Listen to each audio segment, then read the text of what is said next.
การสัมพันธ์แสดงออกต่อไปสองชีวิตของเราในดำเนินอยู่ได้ด้วยอะไรก็บอกว่าด้วยจิตใจ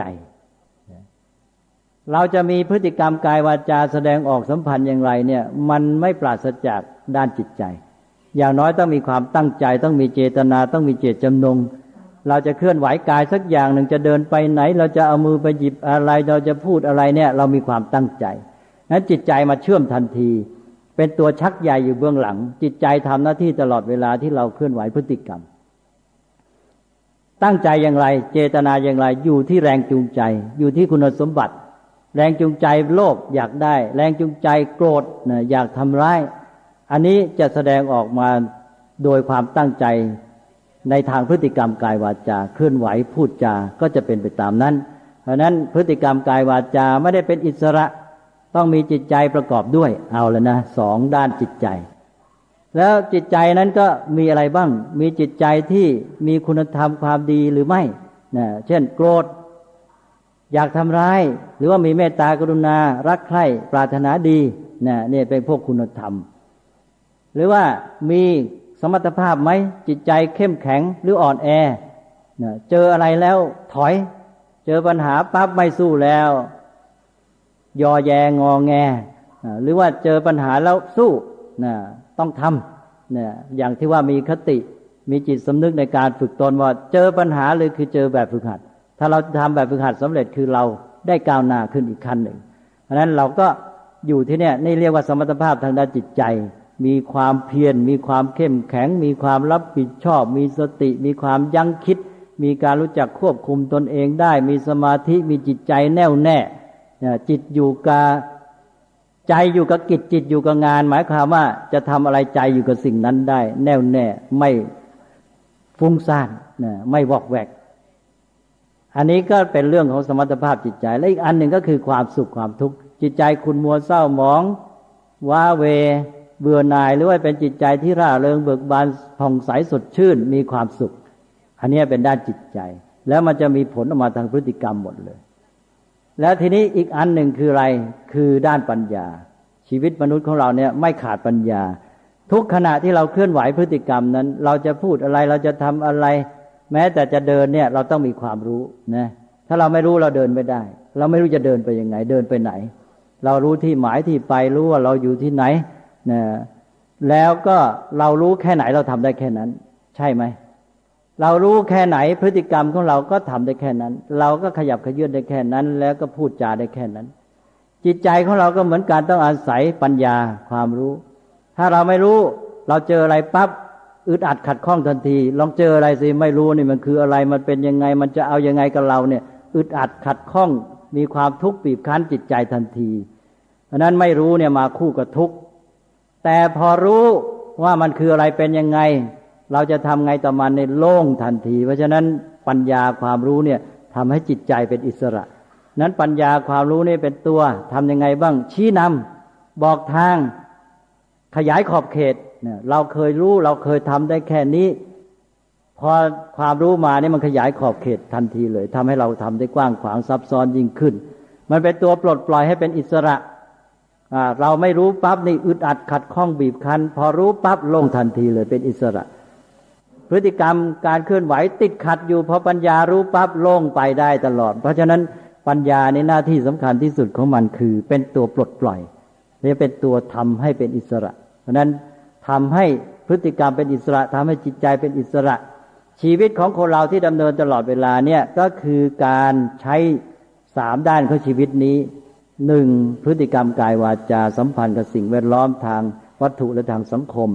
2จิตใจของเราที่มีคุณธรรมหรือมีกิเลสแล้วก็มีสมรรถภาพหรือไม่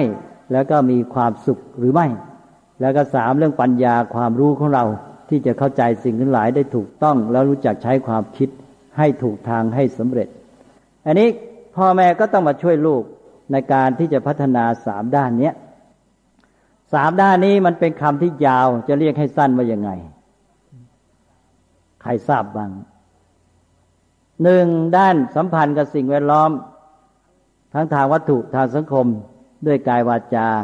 ใช้ศัพท์สั้นว่าอะไร นี่แหละเอาทีนี้จะเฉลยเราไปติดศัพท์แล้วเราก็ไปติดกับความคิดความเข้าใจเก่าๆโดยแปลความหมายไม่เป็นอันนี้เรียกว่าศีลเนี่ยหลายคนนึกไม่ออกมันจะเป็นศีลได้ยังไงนี่แหละศีลละให้ความหมายอีกทีศีลคือการพัฒนาความสัมพันธ์กับสิ่งแวดล้อมทั้งทางวัตถุและทางสังคมด้วยกายวาจาของเราต่อไปด้านที่สองด้านจิตใจที่มีคุณธรรมหรือมีกิเลสแต่เราต้องการให้มีคุณธรรมความดีแล้วก็มีสมรรถภาพเข้มแข็งเป็นต้นพร้อมทั้งมีความสุขสดชื่นเบิกบานผ่องใสอะไรตัวนี้คืออะไรเรียกสั้นที่สุดคือสมาธิตอนนี้ชักเริ่มคาดหมายได้แล้วแล้วตอนนี้พอเห็นแนวแล้วนี่พอเริ่มศีลมาแล้วฉันก็เดาได้เหมือนกันนะก็เพราะฉะนั้นศีลมันก็ต่อด้วยสมาธิเนี่ยถูกต้องสมาธิบางทีพระท่านเรียกว่าอธิจิตสิกขาด้านจิตใจต่อไปด้านที่สามความรู้ความเข้าใจอันนี้ไม่ต้องทายแล้วได้อยู่แล้วทุกคนก็คือปัญญานะสามอันนี่คือศีลสมาธิปัญญาทำความเข้าใจให้ถูกต้องถ้าใครจะมาถามศีลสมาธิปัญญาอธิบายในภาษาสมัยใหม่อธิบายให้ถูกต้องนี่คือศีลสมาธิปัญญานี่พ่อแม่ก็ต้องมาช่วยสิลูกเนี่ยจะดำเนินชีวิตของเขาต่อไปในโลกเนี่ยตลอดชีวิตเขาใช้สามอย่างนี้เท่านั้นแหละแล้วเขาจะต้องพัฒนาสามด้านนี้ให้สมบูรณ์ถ้าเขาพัฒนาได้ดีเท่าไหร่เนี่ยเขายิ่งมีชีวิตที่ดีที่ประเสริฐเท่านั้นโดยเฉพาะด้านปัญญานี้จะต้องพัฒนากันอย่างยิ่งเลยพัฒนาจนกระทั่งปัญญานั้นเป็นโพธิญาณเลยแล้วปัญญาตรัสรู้ทีนี้พ่อแม่ก็พัฒนาอาตมาก็จะยกตัวอย่างเช่นเรื่องศีลก่อนศีลนี่พวกเรามักจะไปนึกถึงปาณาติปาตาเวรมณีอันนั้นก็ถูกใช่นั่นเรียกว่าศีลห้าก็คือเว้นจากปาณาติบาตเป็นต้นก็ไม่ผิดแต่มันไม่พอเนี่ยนะไม่ผิดแต่ไม่พอเพราะว่าศีลไม่ใช่แค่นั้นศีลอันนั้นเป็นศีลในแง่สัมพันธ์กับสิ่งแวดล้อมทางสังคมถ้าต้องการให้มนุษย์เนี่ยไม่เบียดเบียนกันไม่แย่งชิงกันเกินไปพออยู่กันได้โลกไม่ลุกเป็นไฟท่านก็เลยให้ศีลห้ามาสำหรับอยู่กับเพื่อนมนุษย์แต่ว่าศีลในด้านสัมพันธ์กับสิ่งแวดล้อมทางวัตถุล่ะอันเนี้ยที่เรามักจะไม่ค่อยมองแล้วพระท่านเน้นมากเมื่อกี้บอกแล้วว่าเราเกิดมาเนี่ยมีอะไรติดมาที่จะทำให้เราเนี่ยได้หาความรู้ได้ศึกษาก็คือตาหูจมูกลิ้นกายแล้วเราก็เอาตาหูจมูกลิ้นกายของเราเนี่ยแหละสัมพันธ์กับสิ่งแวดล้อมนี่เราสัมพันธ์กับสิ่งแวดล้อมด้วยตาก็ดูสัมพันธ์กับสิ่งแวดล้อมด้วยหูก็คือฟังสัมพันธ์กับสิ่งแวดล้อมด้วยจมูกก็ดมกลิ่นสัมพันธ์กับสิ่งแวดล้อมด้วยลิ้นก็คือลิ้มรสเป็นต้นกายสัมผัสอะไรต่างๆเหล่านี้โดยเฉพาะนักวิทยาศาสตร์นี่ก็จะใช้มากสามก็คือหนึ่งใช้ตาสองใช้หูสามใช้กายสัมผัสกายสามตัวเนี่ยเป็นตัวสำคัญอันนี้คนเราเนี่ยก็หาความรู้อย่างเงี้ยการสังเกตปรากฏการณ์อะไรต่างๆก็ใช้พวกอินทรีย์เหล่านี้ทางพระท่านเรียกอินทรีย์นี่เราต้องใช้เป็นการใช้อินทรีย์สัมพันธ์กับสิ่งแวดล้อมให้เป็นนี้คือศีลประเภทสำคัญที่เราจะต้องเริ่มตั้งแต่ในครอบครัวถ้าพ่อแม่ไม่รู้หลักนี้ก็ไม่ได้ใช้ตาหูจมูกลิ้นของลูกให้เป็นทางของการศึกษาไม่ช่วยลูกเลยแล้วพ่อแม่ก็ทำหน้าที่แสดงโลกแก่ลูกนี้ไม่เป็นพอแสดงโลกนี้กับลูกก็ต้องแสดงทางไหนทางตาทางหูใช่ไหมเนี่ยให้ลูกได้ดูได้ฟังเนี่ยลูกก็ใช้ไม่เป็นก็เอาตาไปดูทีวีรายการที่มันโหดร้ายเป็นต้นอย่างที่ว่าเมื่อกี้ก็กลายเป็นเสียไปอันนี้เราก็เริ่มแล้วทีนี้ก็ใช้ตาหูเป็นต้นสัมพันธ์กับสิ่งแวดล้อมให้เป็นสัมพันธ์ยังไงสัมพันธ์โดยที่ว่า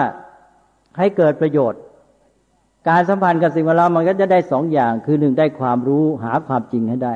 สองได้ประโยชน์กับชีวิตเอามาใช้เช่นในการแก้ปัญหาเป็นต้น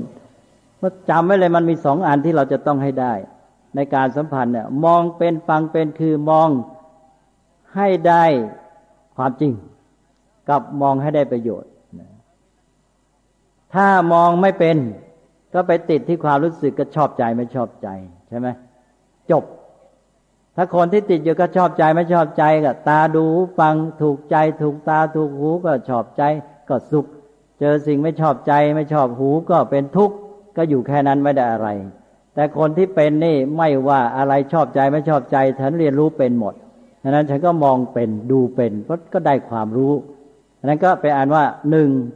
มองหรือฟังก็ตามให้ได้ความจริงสองให้ได้ประโยชน์หาประโยชน์จากมันให้ได้ใครจะมาด่าเราเราต้องหาประโยชน์ให้ได้เนี่ย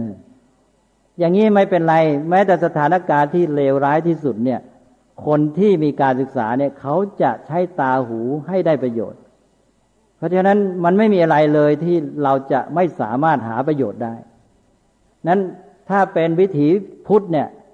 จะต้องตั้งแนวคิดนี้ไว้เลยว่าไม่มีอะไรในโลกนี้ที่เราจะหาประโยชน์ไม่ได้หนึ่งหาความรู้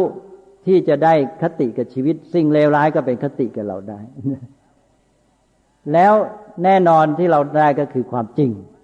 นักวิทยาศาสตร์เขาไปสังเกตปรากฏการณ์เขาหาความรู้จากสิ่งที่เป็นปัญหานะใช่ไหมใครเขาไปหาความรู้จากสิ่งที่ไม่เป็นปัญหาเขายังไม่รู้มันเป็นปัญหาแล้วก็เขาหาความรู้นั่นคนที่จะพัฒนาจึงบอกว่าต้องเจอแบบฝึกหัดแล้วเจอแบบปัญหาแล้วก็แก้ปัญหาเขาก็เรียนรู้ไปแล้วก็ใช้ตาหูให้เป็นเอาละอันที่หนึ่งนี่แหละศีลละศีลคือ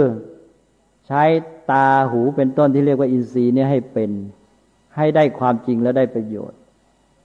แล้วเราฝึกกันไหมถ้าเด็กวันๆนึงก็ไม่มีอะไรใช้ตาดูหูฟังได้แต่เสพได้แต่ความชอบใจไม่ชอบใจดูทีวีก็ได้แค่สนุกสนานบันเทิงลุ่มหลงมัวเมาอะไรอย่างนี้ก็แสดงว่าไม่มีศีลนะถ้าหากว่าดูเป็นฟังเป็นก็มีศีลอันนี้ศีลนี้ท่านเรียกว่าอินทรียสังวรศีลศีลที่เกี่ยวกับการรู้จักใช้อินทรีย์ศีลเริ่มต้นที่บ้านแล้วเห็นไหมถ้าพ่อแม่ชักนำลูกเป็นก็เริ่มให้ลูกได้พัฒนาศีลคือความสัมพันธ์กับสิ่งแวดล้อมทุกอย่างเป็นไปเจอธรรมชาติได้รู้สึกได้สัมผัสกับมันได้ความสวยงามได้เรียนรู้อะไรคืออะไรเป็นอะไรเรียนรู้เพิ่มทุกวันแหละมาอยู่กับแค่ชอบใจไม่ชอบใจยังมีอีกอาตมาจะยกตัวอย่างศีลที่สัมพันธ์กับสิ่งแวดล้อมทางวัตถุชีวิตของคนเราทุกคนเนี่ยเกิดมาพอเริ่มชีวิตก็ต้องกินอยู่เป็นอยู่ต้องบริโภคการบริโภคเช่นบริโภคอาหารเป็นต้นเราต้องกินอาหารจึงอยู่ได้พอกินเราก็สัมพันธ์กับสิ่งแวดล้อมทางวัตถุทันทีการกินการบริโภคการใช้สอยสิ่งต่างๆนี้คือความสัมพันธ์พื้นฐานของชีวิตกับสิ่งแวดล้อมนี้ถ้าเราสัมพันธ์ไม่เป็นก็เกิดโทษเช่นกับอาหารเราสัมพันธ์เป็นไหมถ้าเราสัมพันธ์เป็นเราก็กินอาหารเป็นเพราะนั้นพระท่านจะสอนเริ่มต้นด้วยศีลในทางการสัมพันธ์กับสิ่งแวดล้อมทางด้านวัตถุปัจจัยสี่สิ่งเสพบริโภคบอกว่าถ้าท่านจะกินอาหารให้ถามก่อนว่ากินเพื่ออะไรตอบได้ไหมต้องหัดเด็กโตมาในบ้านแต่ตอนแรกแกก็ติดเรื่องอร่อยก่อนใช่ไหมอร่อยไม่อร่อยอร่อยไม่อร่อยถ้าพ่อแม่ไม่ให้การศึกษาแก่ลูกไม่ชักนำในการศึกษาก็ติดอยู่แค่สนองความต้องการอร่อยหรือไม่อร่อยของลูกก็จบกันอยู่เท่านั้น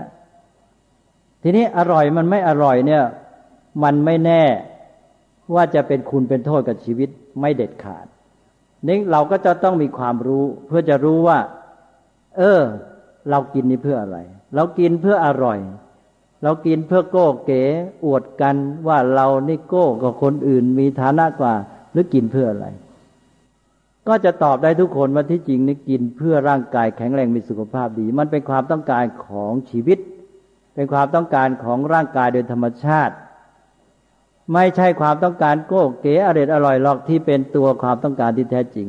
ความต้องการที่แท้จริงคือความต้องการของชีวิตที่จะเป็นอยู่คือให้ร่างกายแข็งแรงมีสุขภาพดีแล้วเราจะได้อาศัยร่างกายนี้ไปดำเนินชีวิตเป็นอยู่ไปทำงานทำการเป็นต้นไปทำการสร้างสรรค์ดำเนินชีวิตที่ดีศึกษาอะไรเป็นต้นเนี่ยเมื่อเรารู้เข้าใจอย่างนี้เราก็กินให้สนองความต้องการที่แท้จริงของชีวิตอย่างนี้เขาเรียกกินด้วยความรู้คือกินด้วยปัญญา ถ้ากินเพียงเสพรสอร่อยไม่อร่อยถ้าเรียกกินด้วยตัณหาเนี่ยก็ต้องแยกให้ได้เพราะกินด้วยปัญญาก็กินด้วยความรู้เข้าใจความมุ่งหมายที่แท้จริงไอ้ตัวความรู้เข้าใจความมุ่งหมายที่แท้จริงของการกินเนี่ยมันรู้ปั๊บมันโยงไปหาจุดหมายที่แท้ของชีวิตคือสุขภาพดีมันจะดูอาหารนี่ว่าอาหารนี้กินแค่ไหนจะพอดีให้สุขภาพของเราดีกินอาหารประเภทไหนมันจึงจะเป็นคุณแก่ร่างกายแก่ชีวิตนี้แล้วเราก็กินมันใช่ไหมเราก็เลือกอาหารเป็นเราจะรู้จักปริมาณและประเภทอาหารกินได้พอดีอันนี้เรียกว่ากินเป็นก็คือการที่มีศีลในความสัมพันธ์กับสิ่งแวดล้อมด้านการกินอยู่บริโภคนี่คือศีลเริ่มต้นใช้สอยเสื้อผ้าเหมือนกันทุกคนต้องคิดว่าที่เราใช้เสื้อผ้าเนี่ยมันมีหนึ่งสนองความต้องการของชีวิตคือเรามีหนาวมีร้อนเป็นต้นแม้แต่กระทั่งความละอายทีนี้สองก็คือสนองความต้องการของบุคคลในการอยู่ร่วมสังคมเช่นแสดงฐานะการโก้เก๋เป็นต้นนี่เราต้องดูว่าให้ความต้องการที่แท้เนี่ยที่เป็นสาระอยู่ที่ไหนใช่ไหมเราก็ตัดสินได้ทันทีความต้องการที่แท้ของชีวิตในแง่ของเสื้อผ้านั้นคือกันร้อนหนาวเป็นต้นส่วนความต้องการโก้เก๋อวดฐานะนี่เป็นความต้องการตามค่านิยมทางสังคมซึ่งเป็นตัวเสริมประกอบไม่ใช่แท้จริงเมื่อเรารู้อย่างนี้แล้วเราต้องให้ได้อันที่หนึ่งก่อนคือต้องสนองความต้องการที่แท้จริงของชีวิตก่อนเมื่อได้อันนั้นแล้วจะสนองความต้องการทางสังคมทางค่านิยมเป็นต้นแค่ไหนเราก็ใช้ปัญญาพิจารณาจัดให้เหมาะแล้วเราก็จะพอดีไม่ใช่ลุ่มหลงไปตามค่านิยมนี่คนที่ไม่มีปัญญาไม่รู้จักบริโภคด้วยปัญญาแกก็ไปตามค่านิยมไปตามสังคมเป็นบุคคลที่ต้องการอวดโก้เก๋ไม่รู้ว่ากินอยู่ใช้เสื้อผ้าเป็นต้นเพื่อความมุ่งหมายอะไรที่แท้จริงนั้นศีลมันก็ไม่เริ่มนั้นศีลนี่เอาแล้วนักกี้นี่ศีลคือการใช้อินทรีย์ตาหูจมูกลิ้นกายใจให้เป็นให้ได้ความจริงและประโยชน์สองก็คือศีลเกี่ยวกับการบริโภคปัจจัยสี่และเครื่องใช้สอยต่างๆซึ่งเราจะต้องใช้สอยบริโภคด้วยความรู้เข้าใจวัตถุที่ประสงค์ที่แท้จริงโดยเฉพาะเป็นความต้องการของชีวิตเราจะต้องมองว่าตัวเราคนทุกคนเนี่ยมันมีสองด้านด้านหนึ่งเป็นชีวิตและด้านหนึ่งเป็นบุคคลทุกคนเนี่ยด้านหนึ่งเป็นชีวิตคือเราทุกคนเนี่ยร่างกายจิตใจของเราเนี่ยเป็นธรรมชาติและเป็นไปตามกฎธรรมชาติมีเกิดแก่เจ็บตายมีอะไรต่ออะไรต้องมีระบบการย่อยอาหารมีระบบหายใจมีระบบไหลเวียนของโลหิตเป็นต้นอันนี้เป็นไปตามกฎธรรมชาติในมนุษย์ทุกคนนี่ด้านหนึ่งเป็นชีวิตเนี่ยที่เป็นจริงตามธรรมชาติเป็นไปตามกฎธรรมชาติอีกด้านหนึ่งก็คือมนุษย์เป็นบุคคลเป็นส่วนร่วมอยู่ในสังคมชื่อนายกนายขอคุณนั่นคุณนี่นะมีบทบาทตำแหน่งหน้าที่นั้นในสังคมอะไรต่างๆเหล่านี้สองอันเนี่ยเราต้องรู้จักประสานให้ดีอย่างเวลารับประทานอาหารปั๊บเนี่ยเราโยงบุคคลกับชีวิตได้เรากินอาหารไม่ใช่แค่สนองความต้องการของบุคคลที่โก้เก๋อยู่ในฐานะในสังคมนะเรากินอาหารเพื่อสนองความต้องการของชีวิตที่มนุษย์เราด้านที่แท้เป็นชีวิตแล้วต้องให้ได้นี้ก่อนนี่อย่างนี้เป็นต้นพอได้อย่างนี้แล้วก็เป็นการเป็นอยู่อย่างฉลาดแล้วได้อะไรคือการไม่แปลกแยกนี่คือจุดเริ่มต้นที่ว่าที่บอกเมื่อกี้บอกว่ามนุษย์เป็นสัตว์ประเสริฐเก่งที่สร้างโลกของมนุษย์ขึ้นมาได้ซ้อนโลกธรรมชาติแต่มันซ้อนตั้งแต่ชีวิตเขาแล้วที่บอกว่ามนุษย์เนี่ยด้านหนึ่งเป็นชีวิตด้านหนึ่งเป็นบุคคลที่อยู่ในสังคมและด้านที่เป็นบุคคลสังคมเนี่ยไปสร้างโลกของมนุษย์ขึ้นด้านที่เป็นชีวิตมันก็อยู่ในโลกของธรรมชาติไปตามเดิมนี้ถ้าเราดำเนินชีวิตในแต่ละวันเนี่ยเราดำเนินชีวิตเป็นเราก็ไม่แปลกแยกใช่ไหมตั้งแต่ชีวิตกับบุคคลเนี่ยตัวเราเองเนี่ยไม่แปลกแยกเราเป็นมนุษย์ที่มีสองด้านด้านที่เป็นชีวิตกับบุคคลเนี่ยแม้แต่กินอาหารเราก็เชื่อมประสานได้แล้วพอกินอาหารในฐานะบุคคลปั๊บโยงไปถึงชีวิตให้ชีวิตได้คุณค่าได้สุขภาพดีทันทีเราก็ไม่แปลกแยกนั่นแหละนี่แหละคือวิถีชีวิตพุทธแหละก็เป็นชีวิตแห่งการศึกษาและเป็นชีวิตที่ดีงามที่ปลอดภัยมนุษย์ที่พัฒนาอย่างนี้ตั้งแต่ในบ้านแล้วออกไปอยู่ในโลกในปลอดภัยแน่ ดำเนินชีวิตที่ดีงามมีความสุขด้วยตนเองรับผิดชอบตัวเองได้สร้างสรรค์สังคมไม่ต้องเบียดเบียนใครพออยู่ไปในโลกนี้ไปต่อไปก็เป็นคนมีความสามารถที่จะมีความสุขด้วยไม่ใช่เฉพาะมีความสามารถที่จะหาสิ่งเสพบำเรอความสุขเพราะนั้นถ้าเราพัฒนาถูกต้องมีการศึกษาเนี่ยเราจะต้องบอกว่าเรามีความสามารถที่จะมีความสุขแค่ไหนถามตัวเองอย่าไปคิดแค่ว่าฉันมีความสามารถที่จะหาความสุขแค่ไหนถ้าได้แค่นั้นแล้วก็โลกนี้ร้อนลุกเป็นไฟเนี่ยจะเบียดเบียนกันไม่มีใครพอฉันต้องเอาให้มากที่สุดใช่ไหมแล้วทรัพยากรธรรมชาติอะไรแต่อะไรในโลกเนี่ยมันไม่พอหรอกก็ต้องฆ่าฟันทำสงครามกันข่มเหงกันอยู่เนี่ยแต่ว่าถ้ามีความสามารถในมีความสุขแล้วเราจะมีความสุขโดยพึ่งพาสิ่งภายนอกน้อยลงและจะมีอิสรภาพมากขึ้นคนที่ดำเนินชีวิตผิดนึกว่าหาสิ่งเสพบำเรอความสุขได้มากแล้วตัวเองเก่งเปล่าความสุขของเขานั้นไปฝากไว้กับสิ่งภายนอกหมดขาดสิ่งภายนอกปั๊บไม่มีความสุขแล้วมีความทุกข์อย่างเดียวฉะนั้นคนพวกนี้เนี่ยสูญเสียอิสรภาพอยู่ในโลกนี้นานไปเนี่ยแย่เป็นยังไง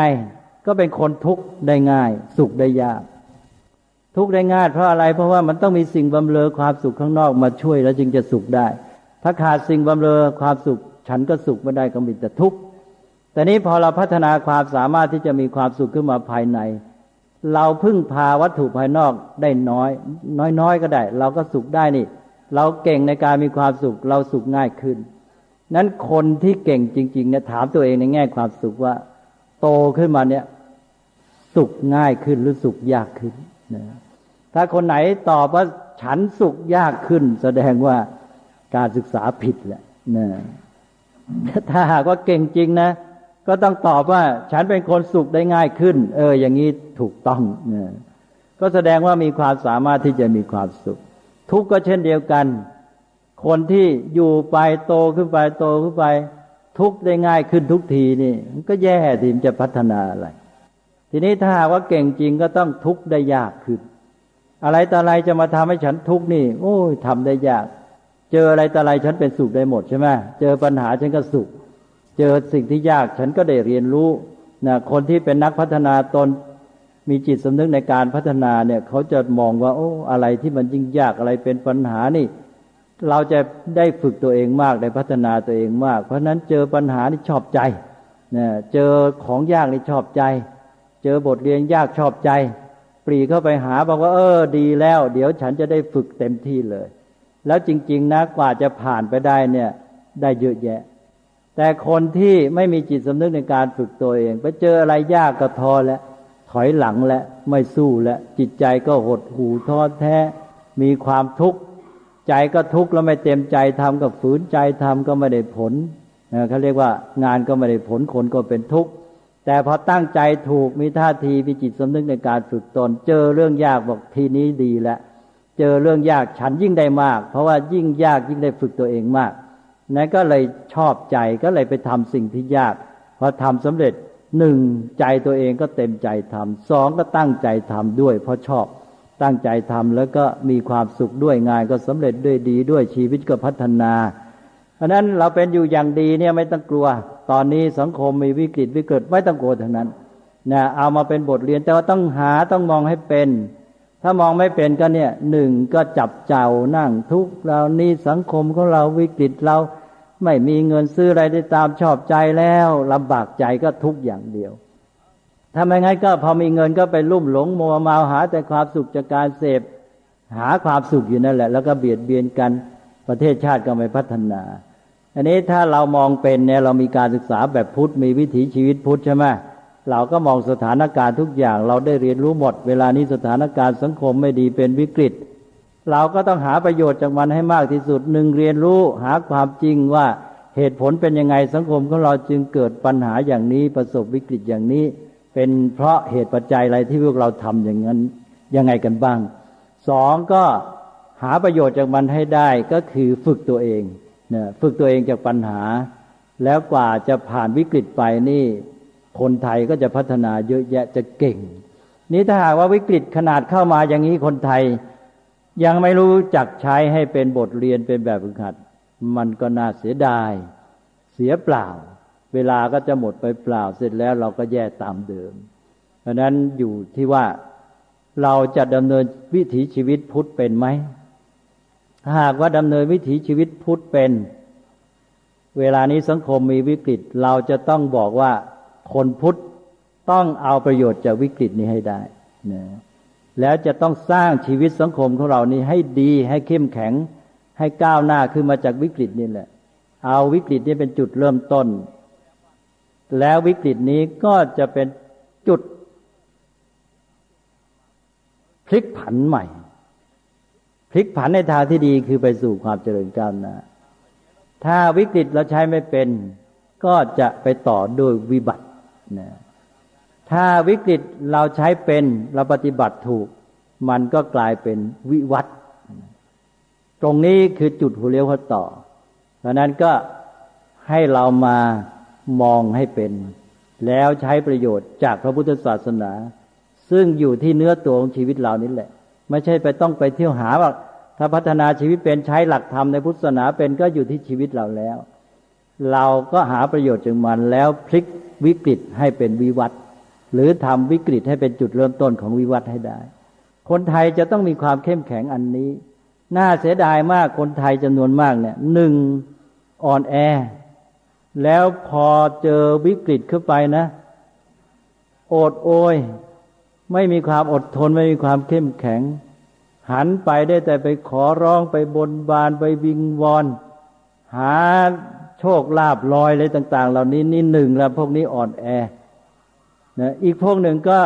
พอตัวเองได้โอกาสก็ฉวยโอกาสไม่เห็นแก่เพื่อนร่วมสังคมนะแล้วก็หาความสุขจากการเสพมัวเมาหลงละเลงใช่ไหมอย่างนี้สังคมของเราถ้าขืนอยู่ในแนวนี้นะวิบัติตามมาถ้าเราจะเป็นชาวพุทธใช้วิถีชีวิตพุทธจะต้องมาดำเนินในทางที่ถูกต้องนี้ต้องใช้วิกฤตนี้เป็นแบบฝึกหัดในการพัฒนาตัวเองฝึกตัวเองของเราขึ้นมาแล้วเราจะมีความเข้มแข็งเราจะได้ปัญญาเราจะพัฒนาชีวิตและสังคมของเราให้เจริญงอกงามได้อย่างแน่นอนแล้ววิกฤตนี้ก็จะกลายเป็นวิวัฒน์ต่อไปเพราะนั้นอย่าได้เสียกำลังใจอย่าได้อ่อนแออย่าได้ท้อถอยนี้คือเวลาดีงามให้มองดูว่าสังคมทั้งหลายที่เขาเจริญพัฒนาปัจจุบันเนี่ยมาจากความทุกข์ทั้งนั้นสังคมอเมริกันก็ตามญี่ปุ่นก็ตามในญี่ปุ่นเจริญเพราะมันฮึดสู้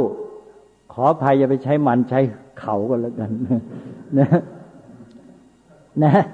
อย่างญี่ปุ่นนี่แกถูกฝรั่งในพลเปอร์รี่นี่เอากองทัพเรือไปปิดเลยบอกว่าเปิดประเทศแกปิดประเทศมาตั้งเป็นร้อยปีไม่เปิดนี่ฉันจะใช้เรือรบนี่เข้าบุกเลยญี่ปุ่นก็รู้ตัวโอ้นี่เรานี่ไม่ได้สัมพันธ์กับโลกภายนอกเขาก้าวไปไกลเทคโนโลยีเราไม่มีเราต้องยอมเขาต้องเปิดประเทศไม่ได้ต่อไปนี้เราจะต้องพัฒนาประเทศให้เหนือฝรั่งให้ได้ต่อจากนั้นก็เป็นยุคของการสร้างประเทศให้เจริญงอกงามมีเป้าหมายที่เด่นชัดไม่ใช่มัวจะหาความสุขสำเริงสำราญส่วนตัวมันต้องมีเป้าหมายรวมของประเทศชาติต้องมีความคิดที่จะแก้ปัญหาชีวิตและสังคมหรืออย่างฝรั่งนี่อเมริกันนี่หนีมาจากยุโรปใช่ไหมเดินทางข้ามทะเลมาหนีภัยถูกเขาจับฆ่าเนี่ยระหว่างโปรเตสแตนต์กับคาทอลิกเป็นต้นเนี่ยฆ่ากันสังหารกันหนีมาลงเรือมาขึ้นแล้วแล้วก็มองไปข้างหน้ามีแต่ป่าเขาหนาวเย็นจะไปยังไงเนี่ยเจอแต่อินเดียนแดงอะไรต่างๆนี่บุกตลอด300ปีฝรั่งเขาเรียกว่ายุค Frontier Expansion 300ปีอเมริกันจึงสำเร็จไปสุดจากนี่เริ่มต้นจากแถวแมริแลนด์ก็ทางบัลติมอร์โน่นแล้วก็ทางนิวยอร์กแล้วก็ทางพวกรัฐนิวอิงแลนด์ทั้งหลายเนี่ยเป็นจุดเริ่มต้นของพวกฝรั่งพวกนี้อเมริกันเนี่ยก็บุกเบิกไปเขาเรียกว่าบุกฝ่าพรมแดน300ปีไปถึงทางด้านแคลิฟอร์เนีย 4,000 กว่ากิโลเมตร 3,000 ไมล์ 3,000 ไมล์300ปี นะปีละเฉลี่ย10 ไมล์นะอเมริกันเนี่ยบุกไปเป็นระยะเวลาของความทุกข์ยากเดือดร้อนแต่เต็มเปี่ยมด้วยความหวังว่าความสุขสมบูรณ์ความสำเร็จของเราอยู่ข้างหน้าเนี่ยอเมริกันก็สร้างชาติมาด้วยอย่างนี้เพราะนั้นคนที่ไม่รู้จักแบบฝึกหัดไม่รู้จักใช้แบบฝึกหัดจะพัฒนาไม่ได้นั้นประเทศที่เขาเจริญงอกงามเนี่ยมาจากความทุกข์มาจากการสู้ปัญหาคนไทยเราเจอวิกฤตนี้ไม่ใช่เรื่องใหญ่เพราะฉะนั้นเราต้องสู้ญี่ปุ่นเมื่อแพ้สงครามโลกครั้งที่2เนี่ยยับเยินกว่าเราไม่รู้กี่สิบกี่ร้อยเท่าเยอรมันก็เหมือนกันแล้วเดี๋ยวนี้เขาไปไหนนะเพราะฉะนั้นคนไทยจะมาเจอวิกฤตแค่นี้มาท้อซะแล้วไม่ไหวหรอกนั้นก็ต้องเข้มแข็งลุกขึ้นสู้เอาวิกฤตเป็นโอกาสก็ได้เอาวิกฤตเป็นแบบฝึกหัดก็ได้พัฒนาชีวิตและสังคมก้าวไปด้วยวิถีพุทธที่แท้จริงนี่แหละอาตมาก็บอกว่านี่แหละคือวิถีพุทธแล้วก็ด้วยการศึกษาที่เริ่มต้นที่บ้านให้การศึกษาถูกต้องพัฒนาเด็กอย่างถูกต้องแล้วครูอาจารย์ที่โรงเรียนก็มาช่วยเสริมช่วยหนุนถ้าหากว่าให้การศึกษามาไม่ถูกก็ช่วยแก้ช่วยไขช่วยปรับต่อไปสังคมของเราก็เจริญงอกงามแต่ในที่สุดความรับผิดชอบก็อยู่ที่ตัวของทุกคนที่จะต้องรู้จักเรียนรู้ศึกษาพัฒนาตัวเองให้ดีและมองทุกอย่างให้เป็นมองโลกมองชีวิตมองสถานการณ์ให้เป็นให้ได้ประโยชน์ในแง่ความจริงและประโยชน์ที่จะมาใช้แก่ชีวิตแก่สังคมดังที่กล่าวมาอาตมาก็ได้พูดมาในเรื่องวิถีพุทธก็มีในดังที่กล่าวมาซึ่งเป็นเรื่องของการศึกษาที่แท้จริงก็ขออนุโมทนาท่านอาจารย์แห่งมูลนิธิการศึกษาเพื่อสันติภาพและก็นักศึกษาทุกท่านและญาติโยมทุกคนที่มานั่งฟังกันในที่นี้โดยตลอดจะเป็นระยะยาวนานพอสมควร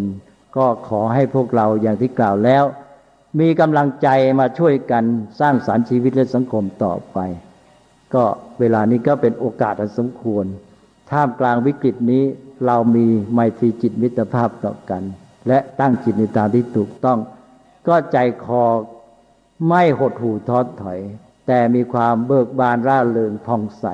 มีกำลังใจพร้อมที่จะเดินหน้าต่อไปก็ขอคุณพระรัตนตรัยอวยชัยให้พรอภิบาลรักษาให้ทุกท่านเจริญด้วยจตุรพิธพรชัยดำเนินชีวิตของตนเองครอบครัวและสถาบันสังคมตลอดทั้งโลกนี้ให้ก้าวไปสู่ความเจริญงอกงามและสันติสุขมีความร่มเย็นงอกงามในธรรมโดยทั่วกันทุกท่านตลอดการทุกเมื่อและในโอกาสที่ปีใหม่ก็จะมาถึงใกล้ๆนี้2544ก็ขอให้เป็นนิมิตดีที่เราจะได้ก้าวหน้ารับความใหม่นี้เพื่อนำความใหม่นั้นไปสู่ความงอกงามรุ่งเรืองยิ่งขึ้นสืบต่อไปตลอดกาลนานเทอญสาธุนมัสการพระคุณเจ้าที่เคารพอย่างสูงกระผมในนามของมูลนิธิการศึกษาเพื่อสันติภาพก็ขอกราบขอบพระคุณในความเมตตาของพระคุณเจ้าเป็นอย่างยิ่งที่ได้กรุณาแสดงธรรมะแสดงทัศนะตามหัวข้อเรื่องที่ได้กำหนดว่าวิถีชาวพุทธที่ควรจะเป็นในสังคมไทยปัจจุบันและพระคุณเจ้าก็ได้กรุณาปรับคำว่าจริงๆคำนี้ก็น่าจะเป็นว่าวิถีชีวิตชาวพุทธที่ควรจะเป็นในสังคมไทยหรือวัฒนธรรมของคนไทยที่ควรจะเป็นในสังคมไทยปัจจุบันท่านก็ได้กรุณาให้เนื้อหาสาระที่เป็นความรู้แก่คณะพวกเราเป็นเวลาประมาณ1 ชั่วโมงครึ่งทั้งที่คณะของกระผมก็พอจะทราบว่าสุขภาพอนามัยของท่านคุณอาจารย์ก็ยังไม่ปกติดีนักคณะที่มาในวันนี้ก็คงจะได้รับประโยชน์ในปัจจุบันที่จะนำไปคบคิดและปฏิบัติให้เป็นวิถีชาวพุทธที่ควรจะเป็นตามคำแนะนำของพระคุณเจ้าตลอดมาต่อไปก็คงจะได้นำไปขยายผลอย่างที่กราบเรียนและในตอนต้นว่า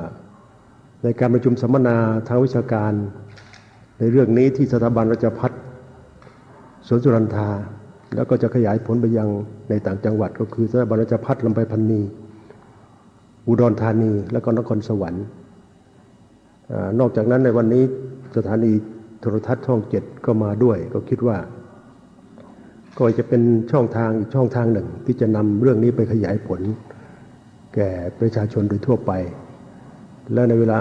โอกาสอันสมควรทางมูลนิธิก็คงจะได้ถอดเทปและอาจจะนำไป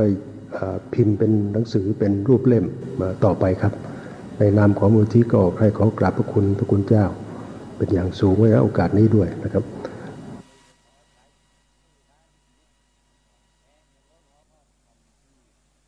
ข้อธรรมที่จะว่าสืบเนื่องจากที่พูดมาแล้วก็ได้คือมีความสัมพันธ์กันจะเป็นข้อปฏิบัติที่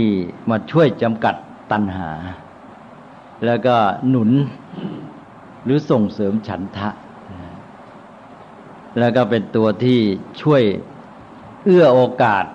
ให้การปฏิบัติต่างๆเนี่ยเจริญก้าวหน้าได้ผลดียิ่งขึ้นไปหลักธรรมข้อนี้ก็เป็นศัพท์ที่ใช้ในภาษาไทยใช้กันบ่อยพอสมควรก็คือคำว่าสันโดษเคยได้ยินใช่ไหมฮะที่ทุกท่านเคยได้ยินและได้อ่านบ้างหรือยังทีนี้เราก็มาทำความเข้าใจเพิ่มเติมสร้างความชัดเจนยิ่งขึ้นเมื่อกี้บอกแล้วว่าสันโดษเนี่ยมันจะมาช่วยจำกัดตัณหาแล้วมันหนุนฉันทะแล้วมันจำกัดได้อย่างไรหนุนได้อย่างไรนอกจากหนุนฉันทะแล้วมันก็หนุนการปฏิบัติการทำสิ่งที่ดีงามอื่นการพัฒนาอะไรแต่ละให้ก้าวหน้าไปได้เราก็มาดูว่าสันโดษนี่คืออะไรแล้วมีความมุ่งหมายอย่างไรสันโดษนั้นถ้าว่าตามศัพท์มันก็แปลว่าความพอใจนะและขยายออกไปนิดหนึ่งก็พอใจในสิ่งที่ตนมีอยู่นะหรือพอใจในของตนนี่แปลเฉพาะตามศัพท์นะฮะก็ขยายไปก็พอใจตามมีตามได้คือตัวมีเท่าไหร่ก็เอาเท่านั้นทีนี้สันโดษมันก็ใช้ไปในวัตถุในสิ่งของอย่างหนึ่งก็ใช้ในเช่นการสร้างสรรค์ทำกิจการงานทีนี้ถ้าใช้กับวัตถุสิ่งบำรุงบำเรอนะอันนี้คือสันโดษที่แท้จริงของท่านทีนี้ถ้าไปสันโดษในการทำงานในการสร้างสรรค์นะพอใจแล้วทำงานได้แค่นี้ได้ผลแค่นี้ก็เอาเท่านี้อะไรเนี่ยถ้าอย่างนี้ท่านไม่เอาด้วยนะใช่ไหมนะสันโดษต้องมีตัวจำกัดว่าสันโดษในอะไรไม่ใช่เป็นสันโดษกลางๆนะเพราะฉะนั้นก็เป็นอันว่าต้องมีตัวต่อว่าสันโดษที่ว่าพอใจในของตนนั่นคือพอใจในวัตถุเช่นว่าภิกษุเนี่ยพอใจในอาหารในเครื่องนุ่งห่มจีวรที่มีเป็นของตนก็จะได้ไม่โลภไม่เที่ยวแสวงหาวุ่นวายกับเรื่องเหล่านี้โดยเฉพาะสำหรับชีวิตพระภิกษุเนี่ยจะต้องเน้นเรื่องสันโดษในปัจจัย4ในวัตถุมากเพราะว่าชีวิตของพระโดยเป้าหมายนี่เป็นชีวิตที่ละทิ้งวัตถุใช่ไหมไม่เอาวัตถุเอาวัตถุพออยู่ได้เท่านั้นดังนั้นชีวิตของพระนี่จะมุ่งไปทางการบำเพ็ญเพียรปฏิบัติกิจของสมณะพระสงฆ์เล่าเรียนปฏิบัติเผยแผ่ธรรมะใช่ไหมอันนั้นเรื่องวัตถุนี่ก็จะต้องพยายามตัดไอ้ความกังวลความวุ่นวายเนี่ยให้เหลือน้อยนี่เหตุผลของตัวเองในแง่หน้าที่การงานจุดมุ่งหมายของชีวิตทีนี้ด้านที่สองก็คือว่าเพราะว่าพระสงฆ์นี่ได้ปัจจัย4วัตถุมาโดยที่ตัวเองไม่ได้ทำมหาเลี้ยงชีพเองแต่อาศัยความศรัทธาของชาวบ้านเมื่ออาศัยศรัทธาของชาวบ้านถ้าตัววุ่นวายจะหาเสพไอ้ส่วนอาหารอร่อยจีวรสวยๆงามๆดีๆมีเยอะๆอะไรเงี้ยนะฮะที่อยู่สวยงามสบายอะไรต่างๆอย่างเงี้ยถ้าพระอย่างนี้ก็เรียกว่าไม่สันโดษในวัตถุปัจจัย4ก็จะต้องรบกวนชาวบ้านใช่ไหมซึ่งขัดหลักพระศาสนาแล้วนะชาวบ้านจะต้องวุ่นเที่ยวหาให้พระอันนี้ใช้ไม่ได้เพราะนั้นก็เพื่อทำตัวให้เลี้ยงง่ายก็ต้องสันโดษให้ชาวบ้านเขาไม่ต้องมาวุ่นวายกับเรื่องการเป็นอยู่ของพระมากนัก ช่วยให้ท่านพอมีอยู่ก็ท่านก็อยู่ได้นะก็เป็นที่ตั้งแห่งศรัทธาได้ด้วยมิฉะนั้นไปรบกวนเขาแล้วดีไม่ดีก็ไปรบกวนคนที่มีเขาไม่ได้มีศรัทธาเท่าไหร่นะไปเที่ยวแสวงหาลาภผลมากมายเรี่ยไรอะไรต่างๆก็ทำให้เขาทุกข์เดือดร้อนสังคมก็ยิ่งไม่พอใจใหญ่นะฮะเอาแล้วทีนี้พระภิกษุเป็นอันว่าเมื่อสันโดษเนี่ยก็จะได้ไม่มัววุ่นวายกับเรื่องการที่จะมาบำรุงบำรุงตัวเองนะจะได้ตั้งใจทำหน้าที่เพราะกิจของพระนั้นมันเป็นไปทางที่มุ่งในทางนามธรรมมากกว่าและอีกอย่างหนึ่งก็จะได้ไม่รบกวนชาวบ้านเพราะว่าพระนั้นอาศัยปัจจัย4ที่ชาวบ้านเลี้ยงต้องทำตัวให้เขาเลี้ยงง่ายท่านว่าอย่างนั้นนะไม่รบกวนให้เป็นอย่างที่เคยพูดไปแล้วว่าให้เหมือนกับแมลงผึ้งที่เที่ยวหาน้ำหวานจากดอกไม้ไม่ทำให้ดอกไม้และกลิ่นและสีของมันชอกช้ำนี่ก็เป็นลักษณะทั่วไปเอาทีนี้เรามาดูความหมายให้ชัดลงไปอีกนี่ที่พูดมาแล้วนี่ก็บอกแล้วว่าสันโดษเนี่ยให้สันโดษในวัตถุสิ่งเสพบำรุงบำเรอสำหรับพระนี่ชัดแล้วนะฮะทีนี้ว่ามาใช้สำหรับคฤหัสถ์บ้างถ้าใช้สำหรับคฤหัสถ์ก็สิ่งเสพบำรุงบำเรอเราก็ควรจะมีความสันโดษเหมือนกันพอใจในสิ่งที่มีเป็นของตนแต่ไม่ได้ไปห้ามการเพียรพยายามหมายความว่าพอใจในสิ่งที่ได้มีได้มาเป็นของตนนะก็โดยความเพียรพยายามของตนไม่ใช่ไปเที่ยวทำทุจริตได้มาใช่ไหมไม่ใช่ปรารถนาของคนอื่นนะอันนี้ก็เป็นขอบเขตอย่างหนึ่งแต่มันไม่ใช่แค่นั้นหรอกทีนี้ถ้าพระก็ดีญาติโยมก็ดีมีความสันโดษแบบนี้แล้วก็สันโดษแล้วก็เลยเรามีวัตถุเท่านี้ก็พอแล้วพอไม่ทะเยอทะยานไม่วุ่นวายกับการอยากจะได้โน่นได้นี่มากมายมันก็เป็นความสุขง่ายใช่ไหมคนที่พอใจมันก็สุขมันก็ได้ผลอย่างหนึ่งก็คือความสุขเพราะฉะนั้นสันโดษเนี่ยจะมีผลพ่วงมาอันหนึ่งคือความสุขเพราะเราพอใจในสิ่งที่มีที่ได้แล้วได้แค่ไหนมีแค่ไหนก็พอใจแค่นั้นมันก็มีความสุขแต่ถ้าแค่นี้นะครับตันเลยพอใจแล้วก็สุขก็ดีนี่แต่ว่ามันจะทำให้ขี้เกียจได้นะใช่ไหมว่าสบายแล้วนี่ใช่ไหมมันก็ไม่กระตือรือร้นไม่ทะเยอทะยานขนขวายหาก็สุขแล้วพอสุขแล้วก็ไม่ต้องขนขวายก็อย่างที่ว่าก็หยุดก็อาจจะเป็นขี้เกียจไปเลยนี่แหละจุดที่สำคัญสันโดษแม้จะเข้าความหมายแล้วนะอาจจะผิดได้ผิดตรงเนี้ยตรงที่ว่ามันไม่มีวัตถุประสงค์ไม่มีวัตถุประสงค์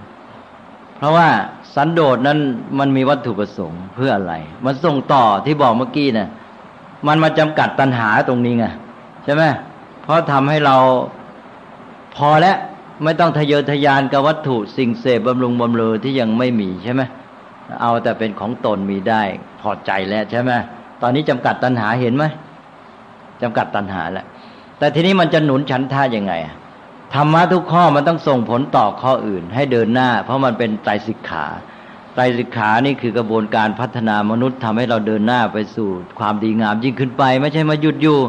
นี่ถ้าสันโดษมาทำว่าพอใจแล้วเอาแค่นี้แล้วเราก็มีความสุขแล้วก็เลยนอนสิทีนี้ใช่ไหมนอนเสวยความสุขไม่กระตือรือร้นมันก็ไม่ส่งต่อไม่ช่วยหนุนฉันทะอะไรมันหนุนยังไงล่ะนี่แหละตรงนี้ที่จุดสำคัญถ้าหากว่าชาวพุทธเนี่ยเข้าใจสันโดษอย่างแค่เมื่อกี้แม้แต่มีความหมายถูกต้องพอสมควรแต่ก็ปฏิบัติผิดและจะทำให้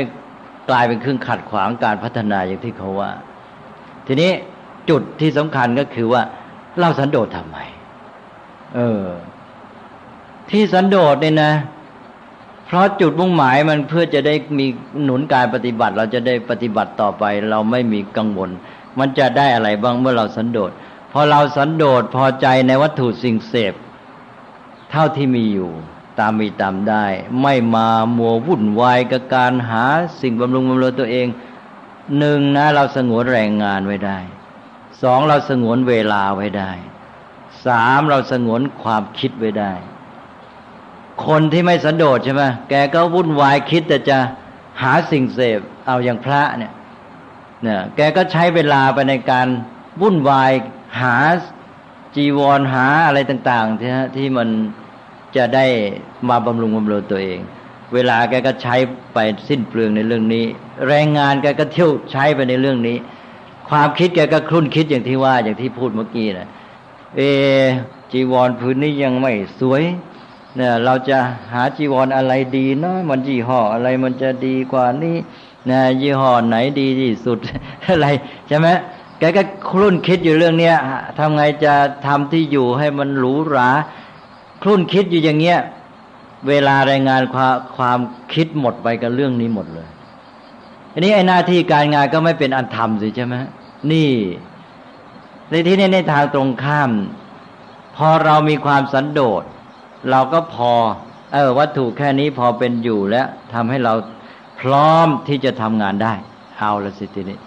เวลาก็ไม่ต้องไปสิ้นเปลืองกับการยุ่งวุ่นวายเรื่องนี้แรงงานก็ไม่ต้องหมดไปความคิดก็มาสามารถระดมไปใช้ในทางที่ถูกต้องใช่ไหมไม่ไปยุ่งเรื่องนั้นได้เลยครับเป็นอันว่าออมหรือสงวนเวลาแรงงานและความคิดไว้ได้ใช่ไหมเวลาร่างความและความคิดที่สงวนไว้ได้เอาไปทำอะไรล่ะนี่แหละจุดนี้ที่สำคัญถ้าเราสงวนออมเวลาแรงงานและความคิดไว้ได้เสร็จแล้วเราไปทิ้งอยู่เฉยๆนอนเพราะว่าสบายเสร็จแล้วมันก็ไม่ได้ผลอะไรใช่ไหมไอ้จุดมุ่งหมายมันอยู่ที่ตรงนี้ไม่ใช่ว่าสันโดษเพื่อสุขเนี่ยมันมาเองกับสันโดษพอสันโดษปั๊บมันก็สุขเลยแต่ไม่ใช่จุดหมายอยู่ที่นี่ออมเวลาแรงงานและความคิดไว้ได้เสร็จแล้วเอาเวลาแรงงานและความคิดนี่แหละไปใช้ในการทำกิจหน้าที่ของเราการสร้างสรรค์ที่ท่านเรียกว่ากุศลธรรมเพราะพระจะต้องปฏิบัติต่อนี่ใช่ไหมก็เอาเวลาแรงงานและความคิดได้มาใช้เช่นพระนี่ก็ใช้ในการเล่าเรียนสิเล่าเรียนคำสอนพุทธพจน์ปริยัติปฏิบัติไปนะตั้งหน้าปฏิบัติไม่ต้องไปห่วงกังวลเรื่องวัตถุใช่ไหมแล้วก็จะสั่งสอนธรรมะเผยแผ่ก็ทำไปได้เต็มที่เวลารายงานและความคิดมีใช่ไหมนี่แหละครับสันโดษมันจึงมันหนุนฉันทะทีนี้เรามีฉันทะอยู่แล้วอยากจะสร้างสรรค์สิ่งที่ดีงามไอ้เวลารายงานเราความคิดเรามีมาจากสันโดษเราก็มาทุ่มสนองฉันทะได้เต็มที่ถูกไหมฮะก็เดินหน้าต่อไปตรงนี้แหละเป็นอันว่ามันทั้งจำกัดตัณหาด้วยแล้วก็มาหนุนฉันทะให้เดินหน้าต่อไปอันนี้พระพุทธเจ้าก็ตรัสต่อไปอีกว่าให้สันโดษในวัตถุสิ่งเสพอย่างที่ว่าเมื่อกี้นี่คือสันโดษทีนี้ก็บอกว่าไม่ให้สันโดษในกุศลธรรมนะถ้าไปกุศลธรรมคือสิ่งดีงามแล้วไม่ให้สันโดษถ้าสันโดษในกุศลธรรมท่านเรียกว่าประมาทนะใครสันโดษในกุศลธรรมพอใจแล้วฉันทำสิ่งดีงามสร้างสรรค์ได้เท่านี้ฉันปฏิบัติได้เท่านี้แล้วแม้แต่เป็นพระอริยบุคคลนะ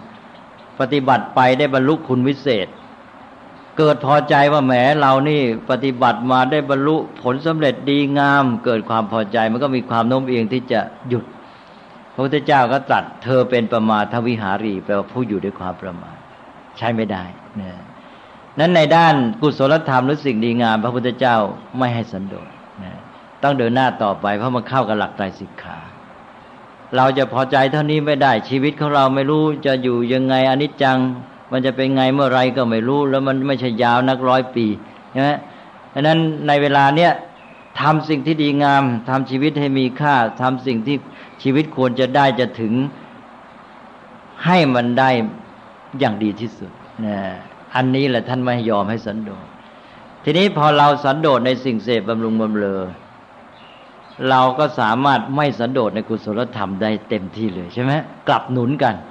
เพราะนั้นถ้าถามว่าพระพุทธเจ้าสอนให้สันโดษใช่ไหมเนี่ยอย่าเพิ่งไปรับนะเพราะอาจจะผิดต้องแยกแยะท่านเรียกว่าวิธีตอบแบบวิพัชชวาท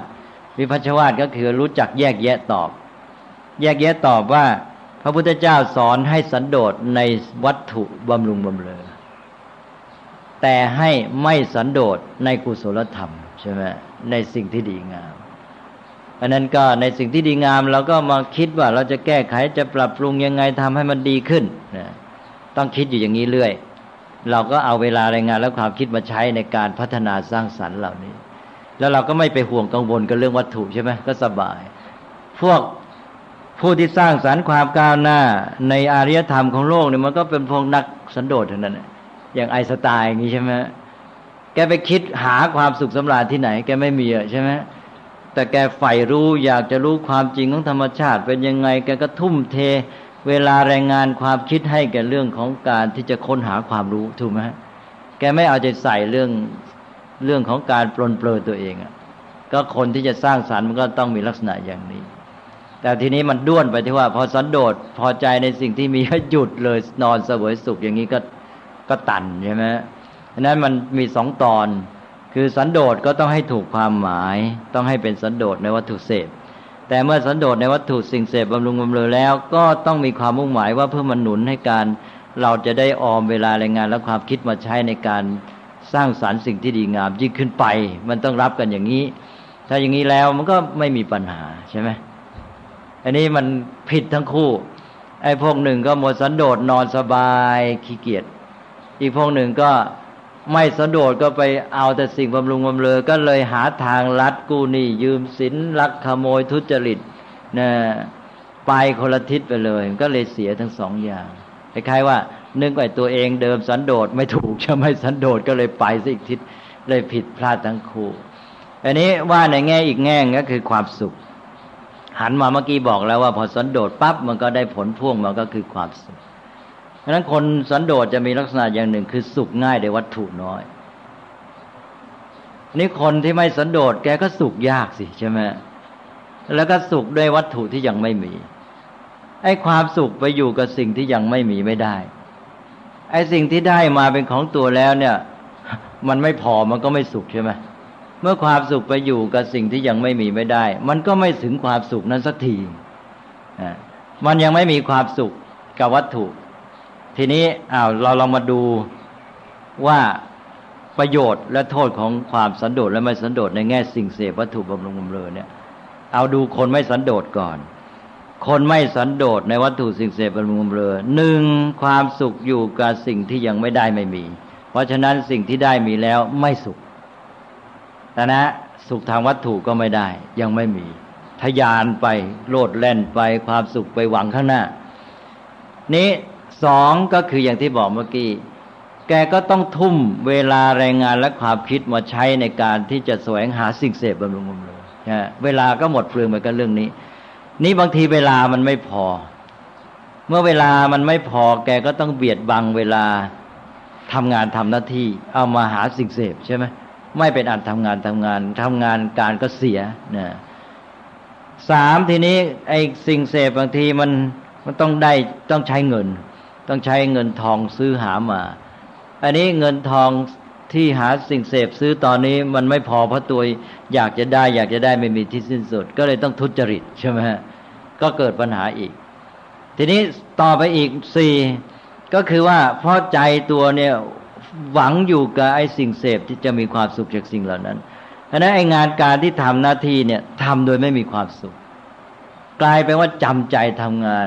ทรมานใจในการทำงานใช่ไหมเพราะว่าใจมันไปหาสิ่งเสพจะมีความสุขแล้วเมื่อทำงานนี่มันก็ตัวขวางให้ตัวไม่ได้ความสุขมันก็เลยจำใจทำงานมีทุกข์ทรมานใจไม่ได้ความสุขจากการทำงานเสียหมดเลยไม่ได้สักอันสุขจากวัตถุก็ยังไม่ได้ไอ้สุขจากการทำงานก็ไม่ได้ทุกข์อีกทีนี้เรามาดูคนสันโดษบางท่านสันโดษอย่างถูกต้องหนึ่งพอใจได้เท่าไรก็สุขแล้วนะสิ่งที่มีที่ได้มีแค่ไหนก็สุขแล้วนะสุขแล้วนะสบายแล้วสุขทางวัตถุก็ได้แล้วสอง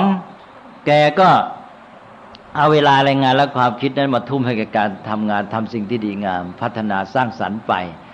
นะแกก็ได้งานใช่ไหมไม่มีปัญหาแล้วเพราะว่าแกอยากจะทำงานอยากทำสิ่งที่ดีงามสร้างสรรค์แกมีฉันทะอยู่ใช่ไหมแกก็มีความสุขจากการทำงานเองก็ได้สุขทั้งจากการทำงานด้วยสุขทางวัตถุก็มีก็เลยสุขได้ทั้งสองด้านแล้วผลก่องานต่อกิจการต่อส่วนรวมก็เกิดขึ้นใช่ไหมมันก็ดีไปหมดเลยแต่ว่าปฏิบัติให้ถูกอย่างที่ว่านะ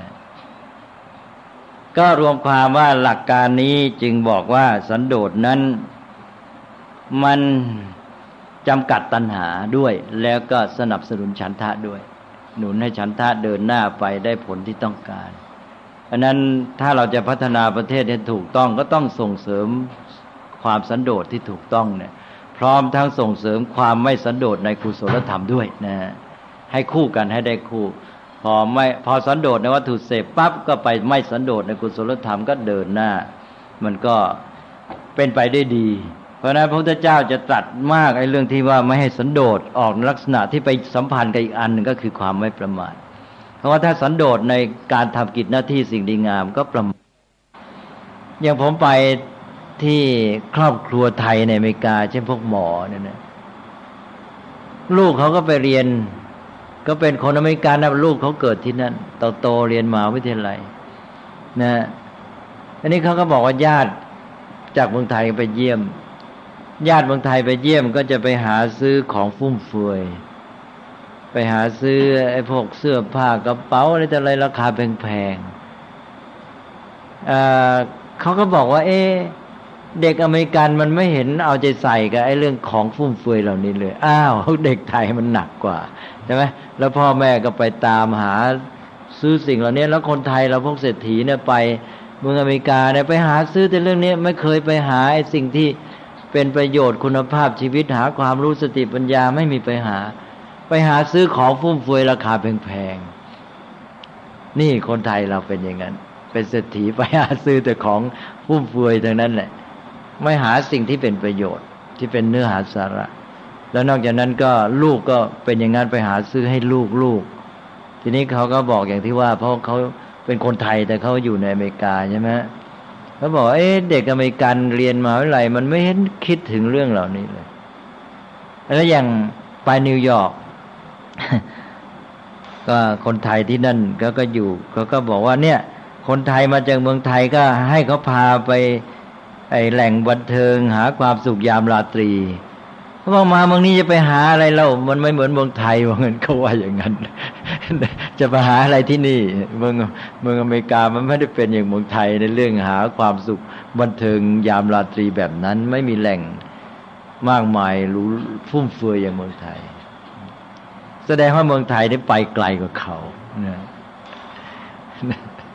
ถ้าเขาไปนะ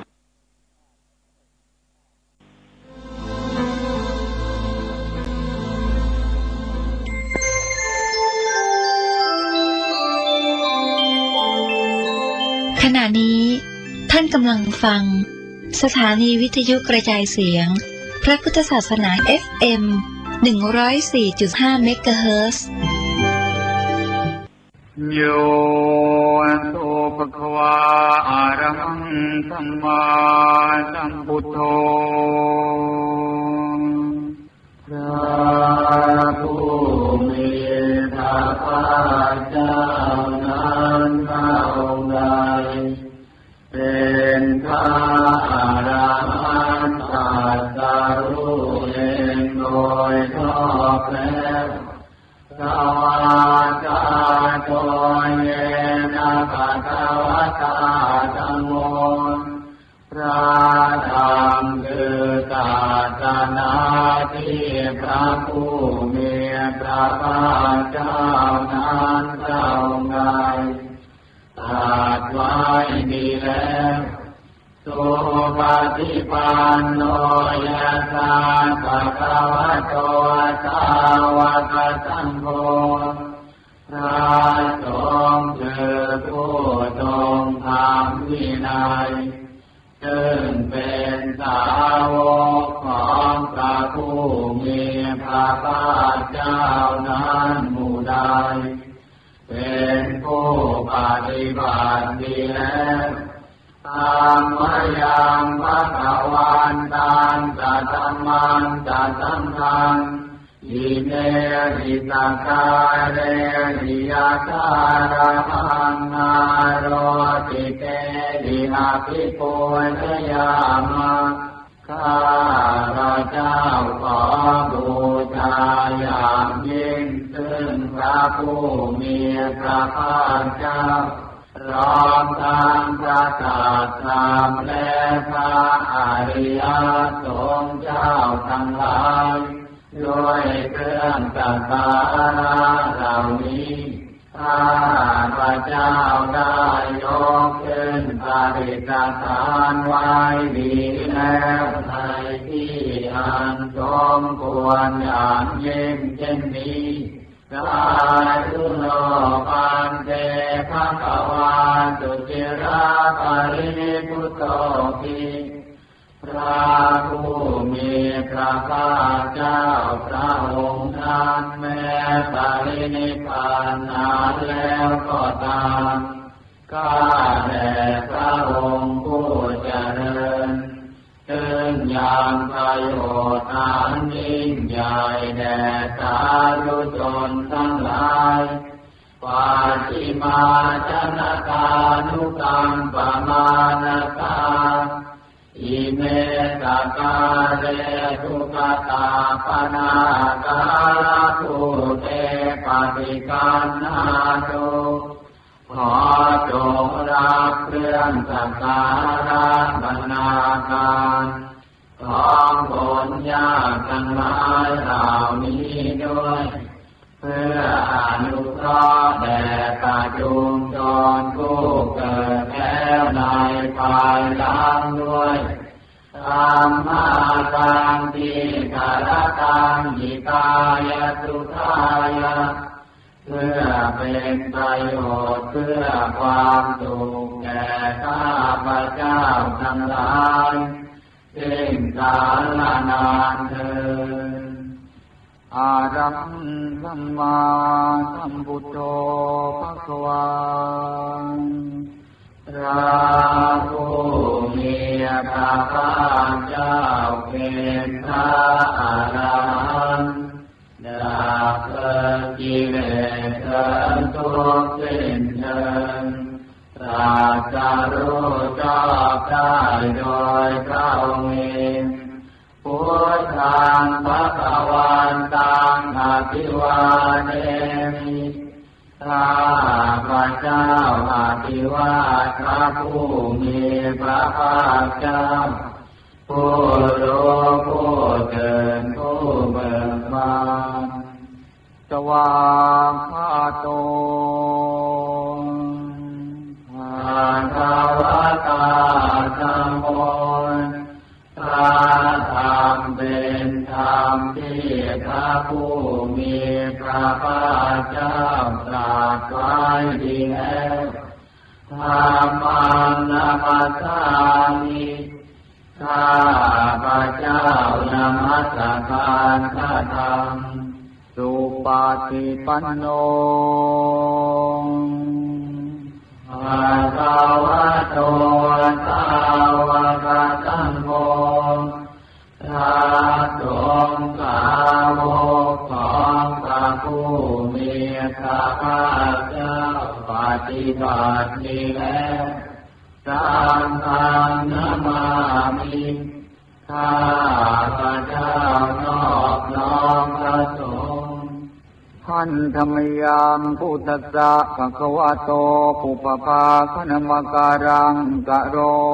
มาเตนะโมตัสสะภะคะวะโตขอนอบน้อมแด่พระผู้มีพระภาคเจ้าพระองค์นั้นพระอรหันตซึ่งเป็นผู้ไกลจากกิเลสสัมมาสัมพุทธัสสะตรัสรู้ชอบได้โดยพระองค์เองนะโมตัสสะภะคะวะโตขอนอบน้อมแด่พระผู้มีพระภาคเจ้าพระองค์นั้นพระอรหันตซึ่งเป็นผู้ไกลจากกิเลสสัมมาสัมพุทธัสสะตรัสรู้ชอบได้โดยพระองค์เองนะโมตัสสะภะคะวะโตขอนอบน้อมแด่พระผู้มีพระภาคเจ้าพระองค์นั้นพระอรหันต เป็นผู้ไกลจากกิเลสสัมมาสัมพุทธัสสะตรัสรู้ชอบได้โดยพระองค์เองท่านจำยังพุทธาภิทุติงกโรมาเตโยโสตัสสะ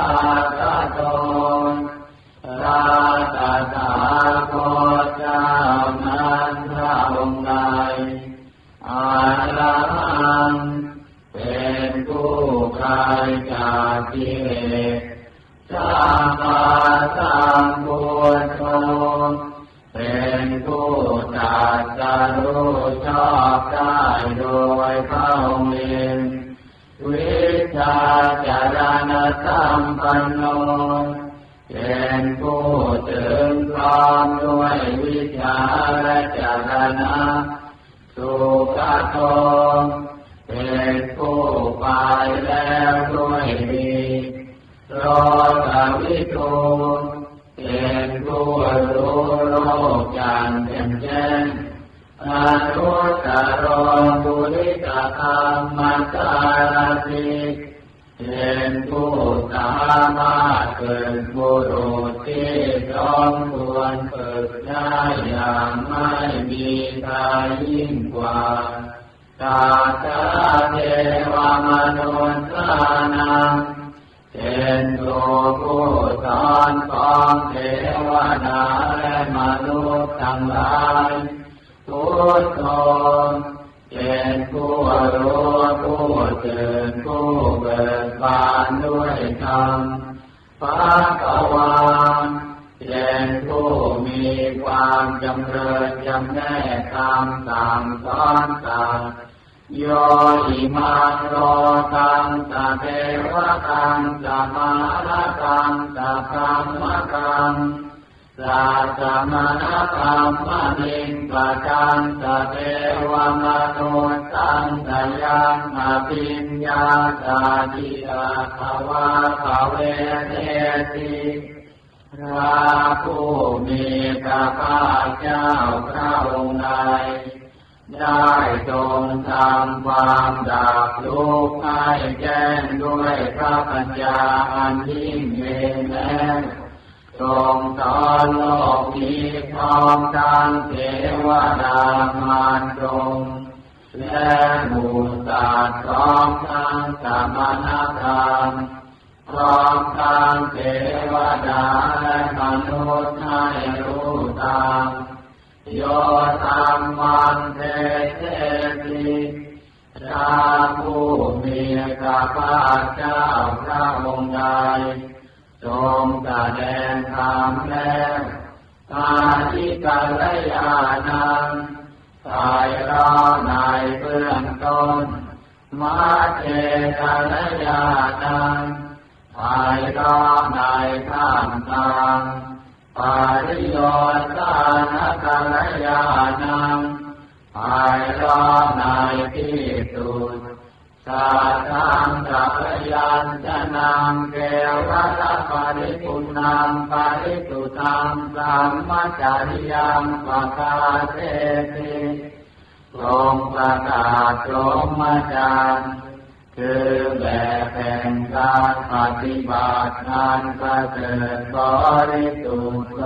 ริบูรณ์สิ้นเชิงพร้อมทั้งอาจาพร้อมทั้งพยัญชนะธรรมมั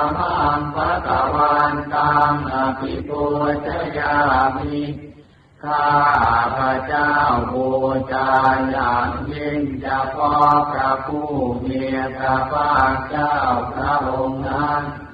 ธรรมมังภะคะวันตังศิรสานะมามิข้าพระเจ้านอบน้อมพระผู้มีพระภาคเจ้าพระองค์นั้นด้วยเสียงกล่าวท่านธรรมยังธรรมาภิทุติงกโรมาเสโยโสตวาคาโตภะคะวะตาธัมโมสัทธา ผู้มีพระภาคเจ้าได้ตรัสไว้ดีแล้วสันทิติโกเป็นสิ่งที่ผู้ศึกษาและปฏิบัติพึงเห็นได้ด้วยตนเองอาคาติโกเป็นสิ่งที่ปฏิบัติได้และไม่พ้นได้ไม่จำกัดการเอหิปัสสิโกเป็นสิ่งที่ควรกล่าวกับผู้อื่นว่าท่านจงมาดูเถิดโอปัญญิโกเป็นสิ่งที่ควรน้อมเข้ามาใส่ตัวตาจะทางเวทิตาตัววิญโยนิเป็นสิ่งที่ผู้รู้ก็รู้ได้เฉพาะตนธรรมังธัมมังอภิปูชยามิข้าพระเจ้าบูชาอย่างยิ่งเฉพาะพระธรรมนั้นธัมมังธัมมังศิรสานามามิข้าพระเจ้านอบน้อมพระธรรมนั้นด้วยเสียงกลางหันธรรมยังสังฆาปิตุติงกะโรมะเตโยโสสุปฏิปันโนภะคะวะโตสาวกสังโฆสงฆ์สาวกของพระผู้มีพระภาคเจ้านั้นผู้ใดปฏิบัติดีแล้วโอสุปฏิปันโนภะคะวะโตสาวกสังโฆสงฆ์สาวกของพระผู้มีพระภาคเจ้าผู้ใดปฏิบัติตรงแล้วยายาปฏิปันโนภะคะวะโตสาวกสังโฆสงฆ์สาวกของพระผู้มีพระภาคเจ้าผู้ใดปฏิบัติเพื่อรู้ธรรมเป็นเครื่องออกจากทุกข์แล้วสามีจิปฏิปันโนภะคะวะโตสาวกสังโฆสงฆ์สาวกของพระผู้มีพระภาคเจ้าผู้ใดปฏิบัติสมควรแล้วญาติธรรมได้แก่บุคคลเหล่านี้คือจาจาริปุริกายุคานิอาคาปุริตาภูกาลานผู้แห่งบุรุษสี่คู่นับเรียงตัวบุรุษได้แก่บุรุษเยสัพพะทวะโตสาวกสังโฆนั่นแหละสงฆ์สาวกของพระผู้มีพระภาคเจ้าอาหุเนยโยเป็นสงฆ์ควรแก่สักการะที่เขานำมาบูชาปาหุเนยโยเป็นสงฆ์ควรแก่สักการะที่เขาจัดไว้ต้อนรับทักษิเนยโยเป็นผู้ควรรับทักษิณาทานอัญชลีกรณิโยเป็นผู้ที่บุคคลทั่วไปควรทำอัญชลีอนุตตรังปุญญาเกตังโลกัสสะเป็นเนื้อนาบุญของโลกไม่มีนาบุญอื่นยิ่งกว่าธรรมังสังฆังอภิปูชยามิข้าพระเจ้าบูชาอย่างยิ่งเฉพาะพระสงฆ์หมู่นั้นธรรมังสังฆังศิรสานามามิข้าพระเจ้านอบน้อมพระสงฆ์หมู่นั้นด้วยเสียงกลาง หันธรรมยังรัตนัตยาปนามคาทายโยเจวะสังเวคาปริติตานาปาทันจะปนามเตพุทโธสุสุโธจารุณามานโวพระพุทธเจ้าผู้บริสุทธิ์มีพระกรุณาดุจท่วมมานพโยจันตตุตาภรยานโรจโนพระองค์ใดมีตาคือญาณนันประเสริฐหมดจดถึงที่สุดโลกัสสปาภูปฏิเลสกาตะโกเป็นผู้ฆ่าเสียซึ่งบาปและอุปาทิเหตุของโลกวันทาภิพุทธังนะมาทะเรนะตังข้าพระเจ้าไหว้พระพุทธเจ้าพระองค์นั้นโดยใจเคารพเพื่อธัมโมปฏิโกวิยตาสัสสะทุโนพระธรรมของพระศาสดาสว่างรุ่งเรืองเปรียบดวงประทีปโยมัสสปากามะตะเพทะพิลโกจำแนกประเภทคือมรรคผลนิพพานส่วนใดโลกุตตโรโยจัตถาคติปันโนซึ่งเป็นตัวโลกุตตระและส่วนใดที่ชี้แนวแห่งโลกุตตระนั้นวันทาภิธรรมังธรรมาทะเรนะตังข้าพระเจ้าไหว้พระธรรมนั้นโดยใจเคารพเพื่อสัมโพสุเทตาปยติเทตสันติโตพระสงฆ์เป็นนาบุญนามยิ่งใหญ่กว่านาบุญอันดีทั้งหลายโยนิตาสันโตสุขทานุโภตโกเป็นผู้เห็นพระนิพพานนาสรุตาสัตถุกตหมู่ใดโลลาปะหิโนอริโยสุเมธโสเป็นผู้ละกิเลสเสื่อมโลเลเป็นพระอริยเจ้ามีปัญญาดีวันทามิสังฆานามาทะเรนะตังข้าพระเจ้าไหว้พระสงฆ์หมู่นั้นโดยใจเคารพเพื่ออิเทวะเมกันตติโกจเนยคังวัตถุทยังวันทยตาภิสัมปตังปุญญังมยายังมมสสะสุปาทวามาโหตุเวตาสัพพาวะสิทธิยาบุญใดที่ข้าพระเจ้าผู้ไหว้อยู่ซึ่งวัตถุสามคือพระรัตนตรัยนานควรบูชายิ่งโดยส่วนเดียวได้กระทำแล้วเป็นอย่างยิ่งเช่นนี้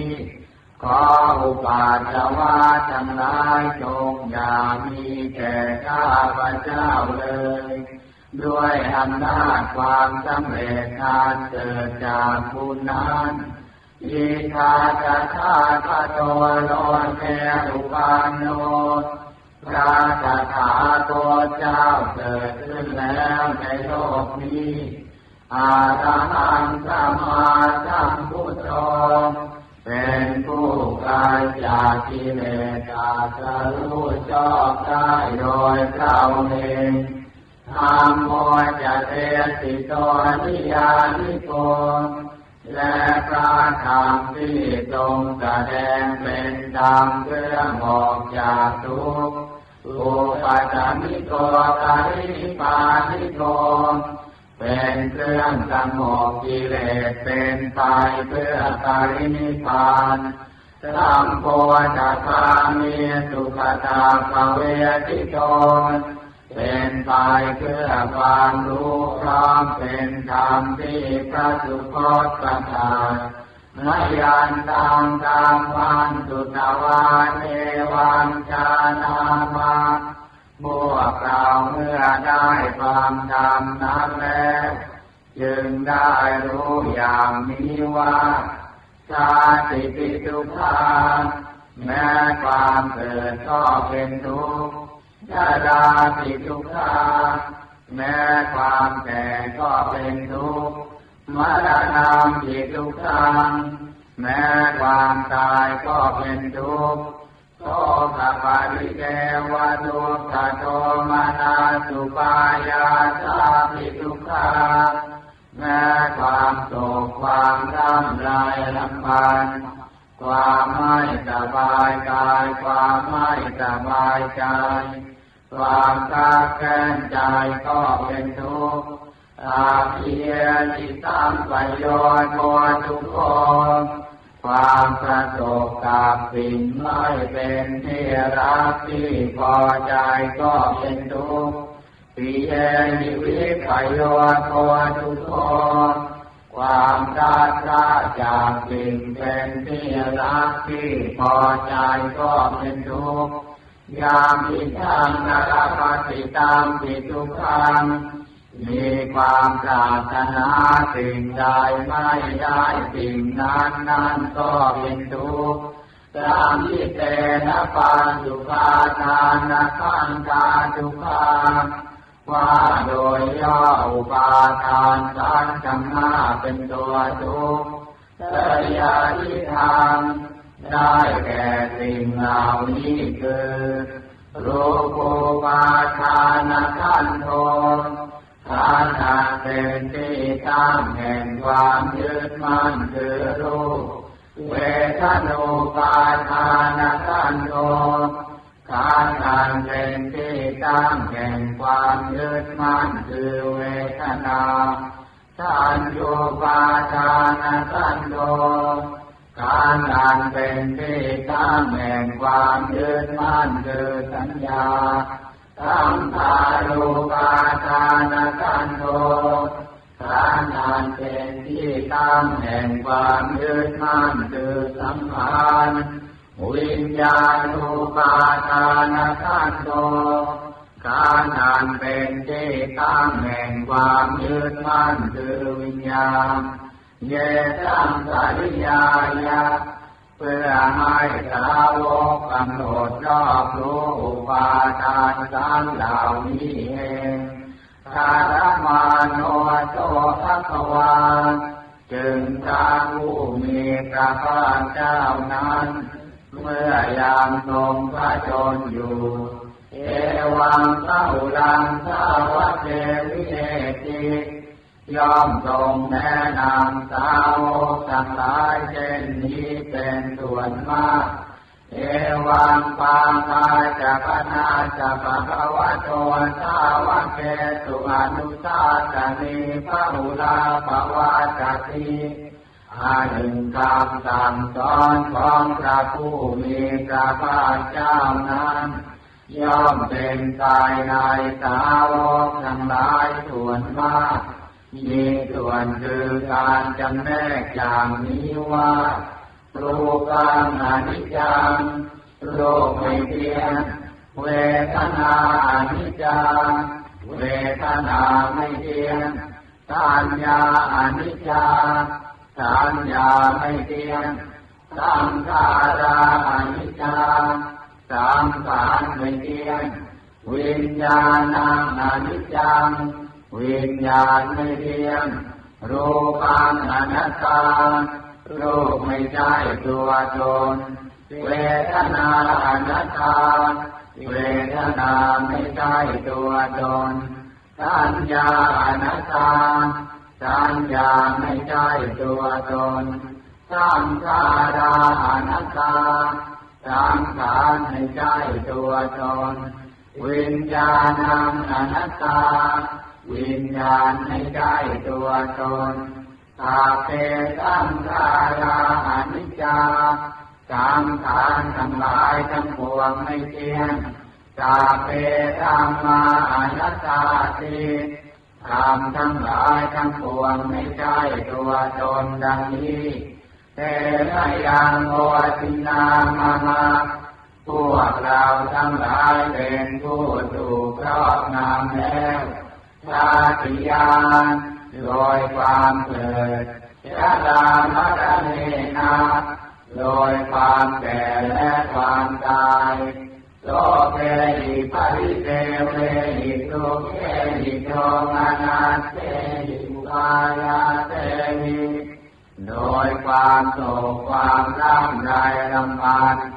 ความไม่สบายกายความไม่สบายใจความคับแค้นใจทั้งหลายทุกข์ทรมานเป็นผู้ถูกความทุกข์อย่างเอาแล้วทุกข์จะปเรทางเป็นผู้มีความทุกข์เป็นเบื้องหน้าแล้วอาเปวนานิมาสเทวราชสุขาสันตาสาหันตกิริยายัญญาเยธาติธรรมจะหายการธรรมที่ดูดแห่งกองทุกข์ทั้งสิ้นนี้จะพึงปรากฏชัดแก่เราได้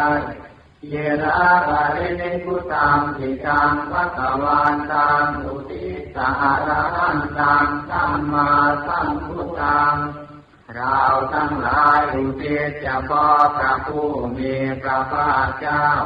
ผู้ไกลจากกิเลสอาจจะรู้ชอบได้โดยเท่าเอง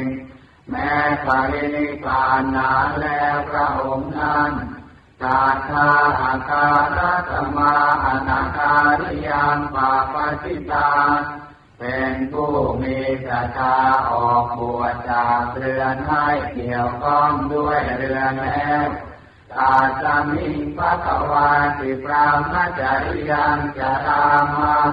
ประพฤติอยู่ซึ่งพรหมจรรย์ในพระผู้มีพระภาคเจ้าพระองค์นั้นภิกขุนังสีลาสาเทวัตมาปนา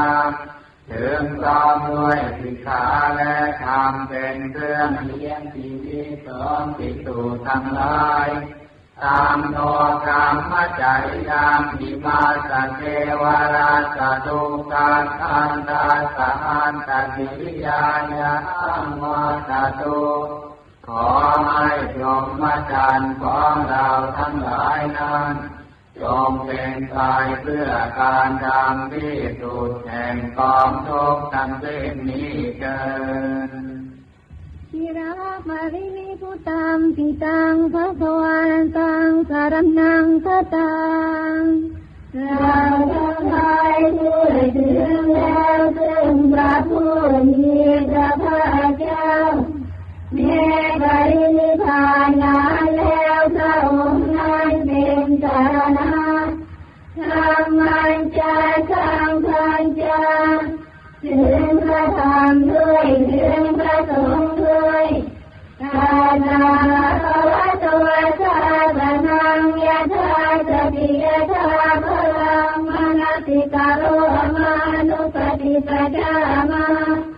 อยากทำในใจอยู่ปฏิบัติตามอยู่ซึ่งธรรมสั่งสอนของพระผู้มีพระภาคเจ้าในภาสติกำลังข้าได้โดยปฏิปฏิขอให้ความปฏิบัตินั้นของเราทั้งหลายที่ไม่จะเกวะราจะทุกขันทันทาสหันตกิริยายาสังวัตตุจงเป็นไปเพื่อการทำที่สุดแห่งกองทุกข์ทั้งสิ้นนี้เถิด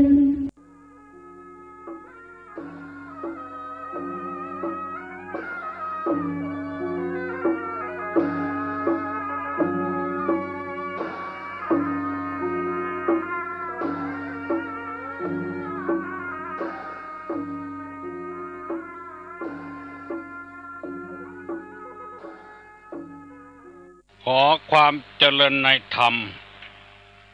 และความผาสุกทางใจ จงได้บังเกิดมีกับท่านสาธุชนคนดี ผู้เจริญในศีลผู้เจริญในธรรมทุกท่านพร้อมกันนี้ขอยกมือ10 นิ้วกราบอาราธนาเอาคุณพระแก้วเจ้าทั้ง3บุญศีลบุญทานที่ท่านสาธุชนทั้งหลายได้กระทำปั้มเปงมาในอดีตและกำลังจะทำในเวลานี้คุณพ่อคุณแม่คุณครูบาอาจารย์ผู้ประสิทธิ์ประสาทวิชาความรู้ตลอดถึงเสื้อวัดเสื้อวาเสื้อบ้านเสื้อเมือง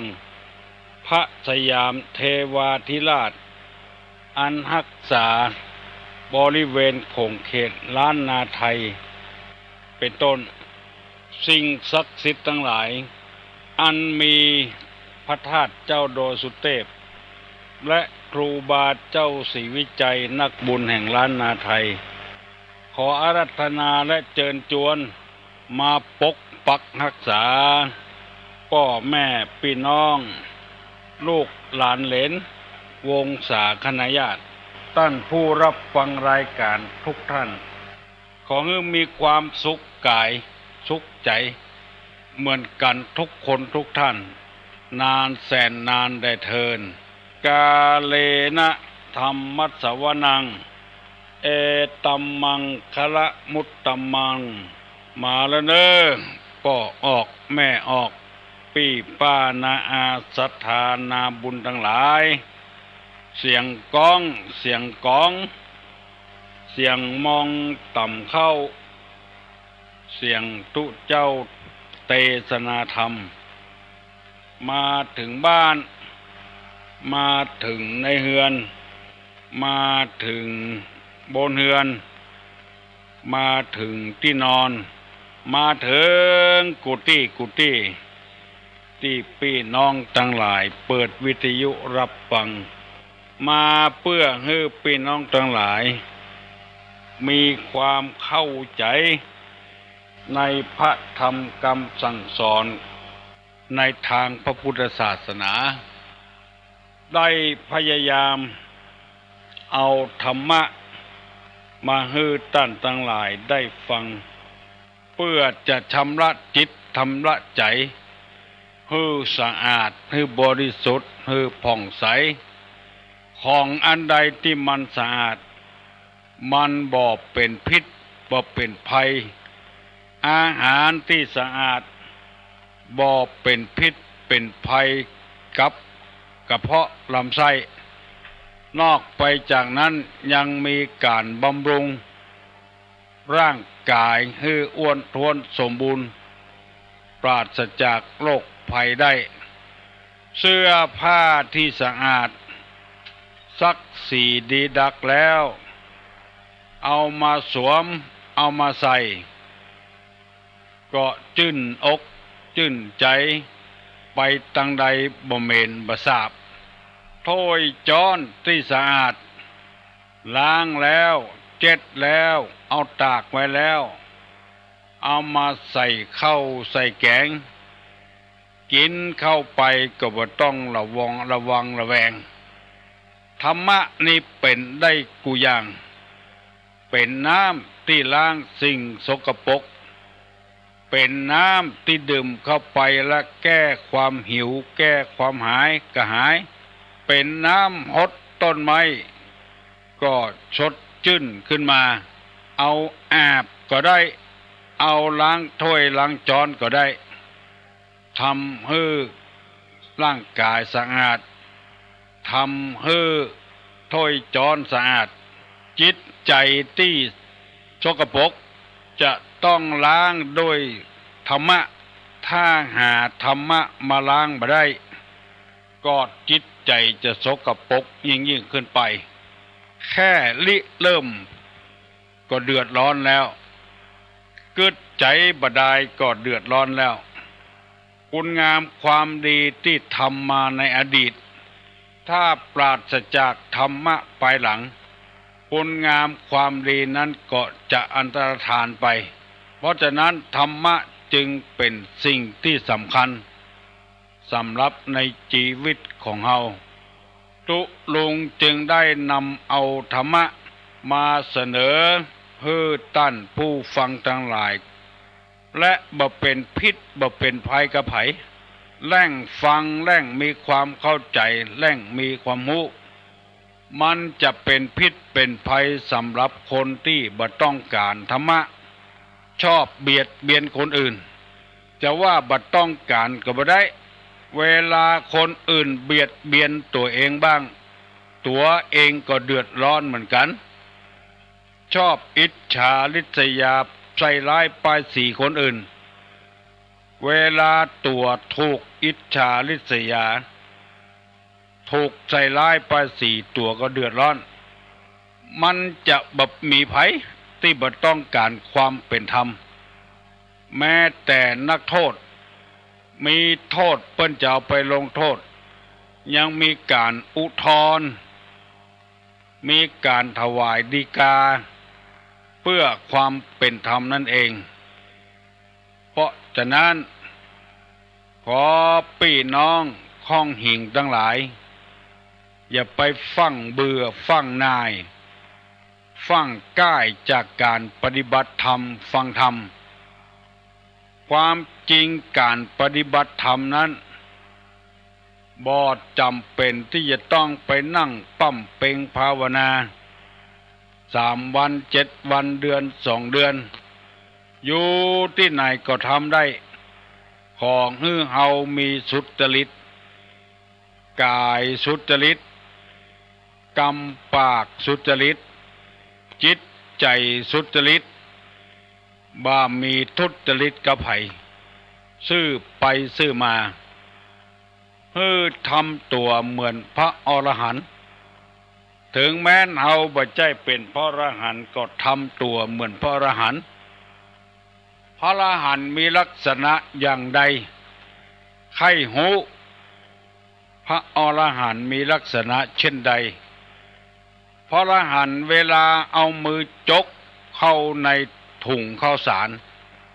ในกระสอบข้าวสาร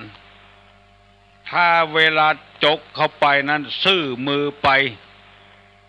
กำออกมาก็ซื่อมือออกมาบ่มีข้าวสารติดมาสักเม็ดอันนั้นเรียกว่าอุปนิสัยของพระอรหันต์สว่างไปสว่างมาถ้าหากว่าเอามือจกข้าวสารกำไปเหยียดมือไปกำออกมางอมือออกมาข้าวสารติดมาโดยอันนั้นแหละคือบัจจัยนิสัยของพระอรหันต์หวังผลประโยชน์เข้าส่วนตัวนักลำไปนึกว่าทรัพย์สมบัติที่ได้มานั้นจะอยู่กับเฮาตลอดไปกุ้มเท่าเต้าตายจึงบ่หันหน้าปี้บ่หันหน้าน้องตัดขาดกันไปเหี่ยเลยเพราะเหตุว่าหมกมุ่นอยู่ในทรัพย์สมบัติเกินไปอันนี้เป็นลักษณะของคนที่บ่ค่อยสนใจในธรรมถ้าคนอื่นทำอย่างอี้พ่องตัวเองก็เดือดร้อนเหมือนกันตุลงมีกรรมโบราณกรรมหนึ่งจะมาเล่าให้พี่น้องทั้งหลายได้ฟังเป็นคติเตือนอกเตือนใจกรรมโบราณเปิ้นว่าอย่าไปเข้าวัดเมื่อแก่อย่าไปฮักพ่อฮักแม่เมื่อตายฟังดีๆอย่าไปฮักพ่อฮักอย่าไปเข้าวัดเมื่อแก่อย่าไปฮักพ่อฮักแม่เมื่อตายอันนี้เป็นสุภาษิตกรรมโบราณฮือฮักพ่อฮักแม่เมื่อบ่แก่ฮือเข้าวัดเมื่อบ่แก่ฮือฮักพ่อฮักแม่เมื่อบ่ตายอันนี้เป็นสุภาษิตกรรมนี้หมายความว่าเชื่อใด ญาติกาวงศาสตร์ทั้งหลายคงจะหูแล้ว เพราะจะใดเปิ้นว่าบ่ฮื้อไปวัดเมื่อแก่คือเข้าวัดเมื่อแก่เพราะว่าเท่าแก่แล้วดักแห้วบ่หมานหัวงอกซุนซานใจการบ่ได้ปวดแข้งปวดขาหูบ่ดีตาบ่ดีเนี่ยหยังก็บ่ได้ไปนั่งขวางหูขวางตาคนอื่นเป็นกำกึดเพราะว่าเฒ่าแล้วแก่แล้วเช่นจะไปวัดไปห้องน้ำห้องส้วมก็ยากเดินไปก็ปวดแข้งปวดขาอาศัยรถคนอื่นไปกลัวเปิ้นรำคาญสารพัดอย่างเวลานี้บ้านเฮาเมืองเฮามีคนเข้าวัดเมื่อหนุ่มเมื่อกำเป็นจำนวนมากเพราะว่าเมื่อหนุ่มเมื่อกำนี้มีสติมีปัญญาดีได้ยินคำสอนของพระพุทธศาสนาจากพระสงฆ์พระเจ้ามีความจำเป็นพิเศษแล้วนำไปปฏิบัติเหมือนกับคนที่ไปค้าไปขายไปกาดไปลีไปเจ้าได้ขายของเสี่ยงก่อนคนไปขวายคนไปขวายนี่เปิ้นเลิกกาดอย่างนี้แล้วไม่มีไปซื้อแล้วเพราะฉะนั้นกรรมที่ว่ายังบัดตันเท่าเรื่องเอาหนังสือสวดมนต์มาอ่านเป็นกรรมที่ฮื้อข้อมูลที่ผิดพลาดเป็นอย่างมากอันนี้เป็นกรรมคนเฒ่าคนแก่เบิ่นเล่าไว้ทำอันหยังทำเร็วๆทำอันหยังรีบด่วนทำเมื่ออายุหนุ่มอายุกำเฮาว่าจะท่าเมื่อแก่มันบ่แน่บ่นอนบางทีบัดตันแก่สกรรมบัดใจเป็นต้าเฮา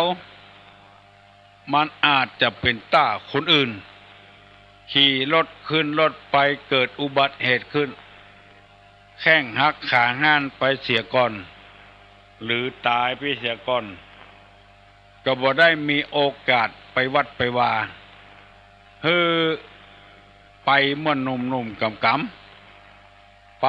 เตอะเนอคนหนุ่มคนกำไปวัดไปวาเมื่อหนุ่มถ้าบ่มีโอกาสบ่มีเวลาก็มาเป็นหยังพอสนใจในธรรมะธรรมโมนักๆอันนี้ก็เข้าวัดเมื่อหนุ่มเหมือนกันยังหนุ่มยังกำอยู่สนใจพระสงฆ์พระเจ้าที่ทำประโยชน์ให้แก่สังคมให้แก่พระพุทธศาสนาบัดใจว่าเปิ้นจะงอมเข้าอุปถากกูโตนก็หาไม่พระสงฆ์พระเจ้าองค์ใดที่ทำประโยชน์ให้แก่สังคมให้แก่พระพุทธศาสนานักเปิ้นช่วยเหลือบอกว่าจะเป็นหมอก็เป็นพยาบาลกันถึงแม้นบัดมาวัดก็ชื่อว่าเข้าวัดละคืออุปถัมภ์อุปถากทุกเจ้าผู้บำเพ็ญประโยชน์ให้แก่สังคมให้แก่พระพุทธศาสนาก็นับว่าเป็นอานิสงส์อย่างหนึ่งที่ทำให้ทุกเจ้าได้สบายอกสบายใจเพราะยุคนี้สมัยนี้มันเป็นยุคที่เอาใจกัน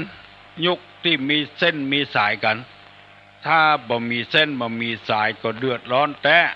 ไปนั่งท่าก้นจนปวดด้านบ่มีไผเร็วแลบ่มีไผพ่อไผก้อยบ่มีไผมาตักมาต่อถ้ามีเส้นมีสายก็ยังแขวนไว้มันจะเป็นธรรมชาติก็บ่ใช่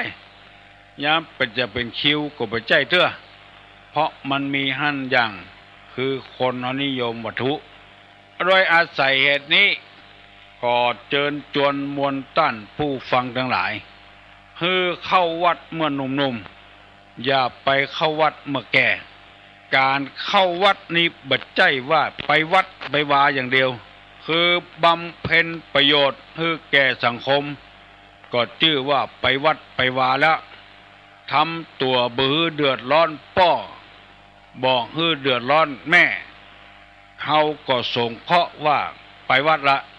เพราะทำตัวเกิดขึ้นมามีประโยชน์กับพ่อกับแม่อย่าไปฮักพ่อฮักแม่เมื่อตายตอนเมื่อมีชีวิตอยู่บอกใครสนใจยังบ่ปองอ้างเหตุอ้างผลมาเป็นภาระกับผมกับข้าเจ้าลูกมีเป็น6 คน7 คนบ่ไปอยู่กับไผอยู่กับข้าเจ้ามาเป็นภาระนักอกนักใจโจมเดือดเมื่อเปิ้นเป็นคนบ่ใครพ่อบ่ใครกอยเปิ้นมีจำนวนนักอยู่เน้อตามตี้หูมาหันมาพอเปิ้นตายไปแล้วมาให้ขวัดพี่น้องบ้านใต้บ้านเหนือเปิ้นหานเปิ้นหูเปิ้นบึนปากเขาใส่ตายไปเมื่อใดเมื่อเบายังมาให้หาอยู่ทำอยู่คนเดียวก็บ่ให้ถ้าหันคนหลายเมื่อใดให้มาอันคนชนิดนี้ว่าเป็นคนเจ้าเล่ห์มารยาเจ้าเล่ห์คือเปิ้นได้หูว่าตัวเองน่ะฮักพ่อฮักแม่เมื่อเป็นคนบ่พ่อบ่กอยเปิ้นถ้ามาพ่อมากอยก็เดือดทุกข์ยากลำบากเป็นภาระจะแยะหยังก็บ่รู้ตั้งเต้อคนเป็นพญาติบางทีไปใจเปิ้นเตื้อซองเตื้อบ่ได้ก็เดือดละขาดการขาดงานบ่ได้เงียเวียกเงียการอันนี้ขอฝากฝังไว้กับลูกกับหลานกับน้องนุ่งสุ่งซองไว้เน้ออย่าไปเงียอย่างนั้นเปิ้นหูคนบ่หูก็เตวบุตรเทวดาหูว่าเฮาฮักพ่อฮักแม่เท่าใดพยายามฮักเมื่อเปิ้นมีชีวิตนั่นบ่ว่าพ่อบ่ว่าแม่เปิ้นยังบ่เคยบ่นเคยเดือดให้เฮากินก็กินคำตักเยี่ยวก็เยี่ยวคำตักขี้ก็ขี้คำตักแก้นน้ำนมห้ากออกมาเลาะคำตักสะปะสะปืนสารพัดอย่างยิ่งในสมัยโบราณสมัยเหลือประเดียวนี้ยังเอานมกระป๋องผสมกับน้ำให้กินแต่ก่อนมันบ่มีเจอีตำเข้าก็ดีตำเข้าอยู่หูฟังหาลูกวันแวก็สวะห่างมองคือไผ่พ่อไล่ไก่ไว้หะตัวเองมาเอานมให้ลูกกินในกำลูกกินนมแล้วรับไปตำเข้าแถมแม่บ่เคยบ่นแม่บ่เคยเดือดทุกข์ยากลำบากลำบนกับลูกกับเต้าสารพัดอย่างฮักอยู่ตลอดเวลาจนพออายุเท่าแล้วแก่แล้วก็ยังฮักอยู่เปิ้นเล่านิทานในเพลงเปิ้นบอกว่ามีลูกแม่หญิง2 คนหนึ่งไปได้ผัวเป็นคนทุกข์คนยากพ่อก็ไปเยี่ยมไปใจลูกก็มาต้อนรับพ่อต้อนรับแม่พ่อแม่ไปเยี่ยมไปใจมีไอ้หยังก็ฝากติดไม้ติดมือมาผัวลูกจะบ่ได้อยู่ดีกินดีถึงจะทุกข์จะยากพ่อก็ไปเยี่ยมแม่ก็ไปใจอยู่ลูกแถมคนหนึ่งไปได้คนดีมีเงินมีคำมียศถาบรรดาศักดิ์พ่อกับแม่ก็โหอยู่ว่าลูกอยู่ที่ไหนก็พากันไปเยี่ยมไปใจเอามะม่วงสุกในสวนเอาบะเขือนัดในสวนเอาไปเยี่ยมลูกกองลูกสาวที่ได้คนดีหันกลัวผัวหูกลัวพ่อผัวแม่ผัวหูว่าเป็นพ่อของตัวแม่ของตัวขายหน้าขายตาปากได้ไล่พ่อไล่แม่ว่าเป็นคนขอทานออกจากบ้านจากจองนี้ไปพ่อแม่ได้ยินอย่างนั้นก็บอกปากอย่างสักกำพอหน้ากันเหียปากกันออกบ้านมาอีนายคนนั้นฟังโล่นขึ้นเฮือน ไปคล้องใส่ตินสิ้นตัวเก่าตกคันไดให้หุยลงจากหัวคันไดมาลงติ่นคันไดพ่อแม่ได้ยินเขาใส่ก็ปากันไปเยี่ยมไปใจหมู่ปี้หมู่น้องตั้งผัวปากันหันก็เลยถามว่าเป็นไผก็เลยเล่าเรื่องให้ฟัง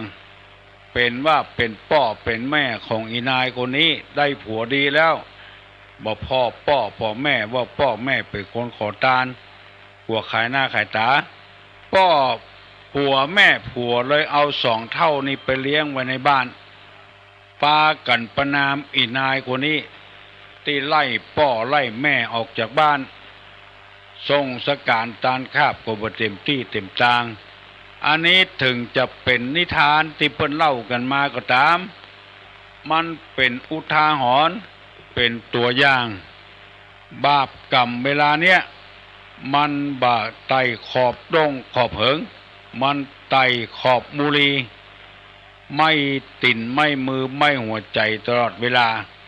อันนี้เป็นตัวอย่างที่นำมาเสนอให้พี่น้องวงศาคณะญาติทั้งหลาย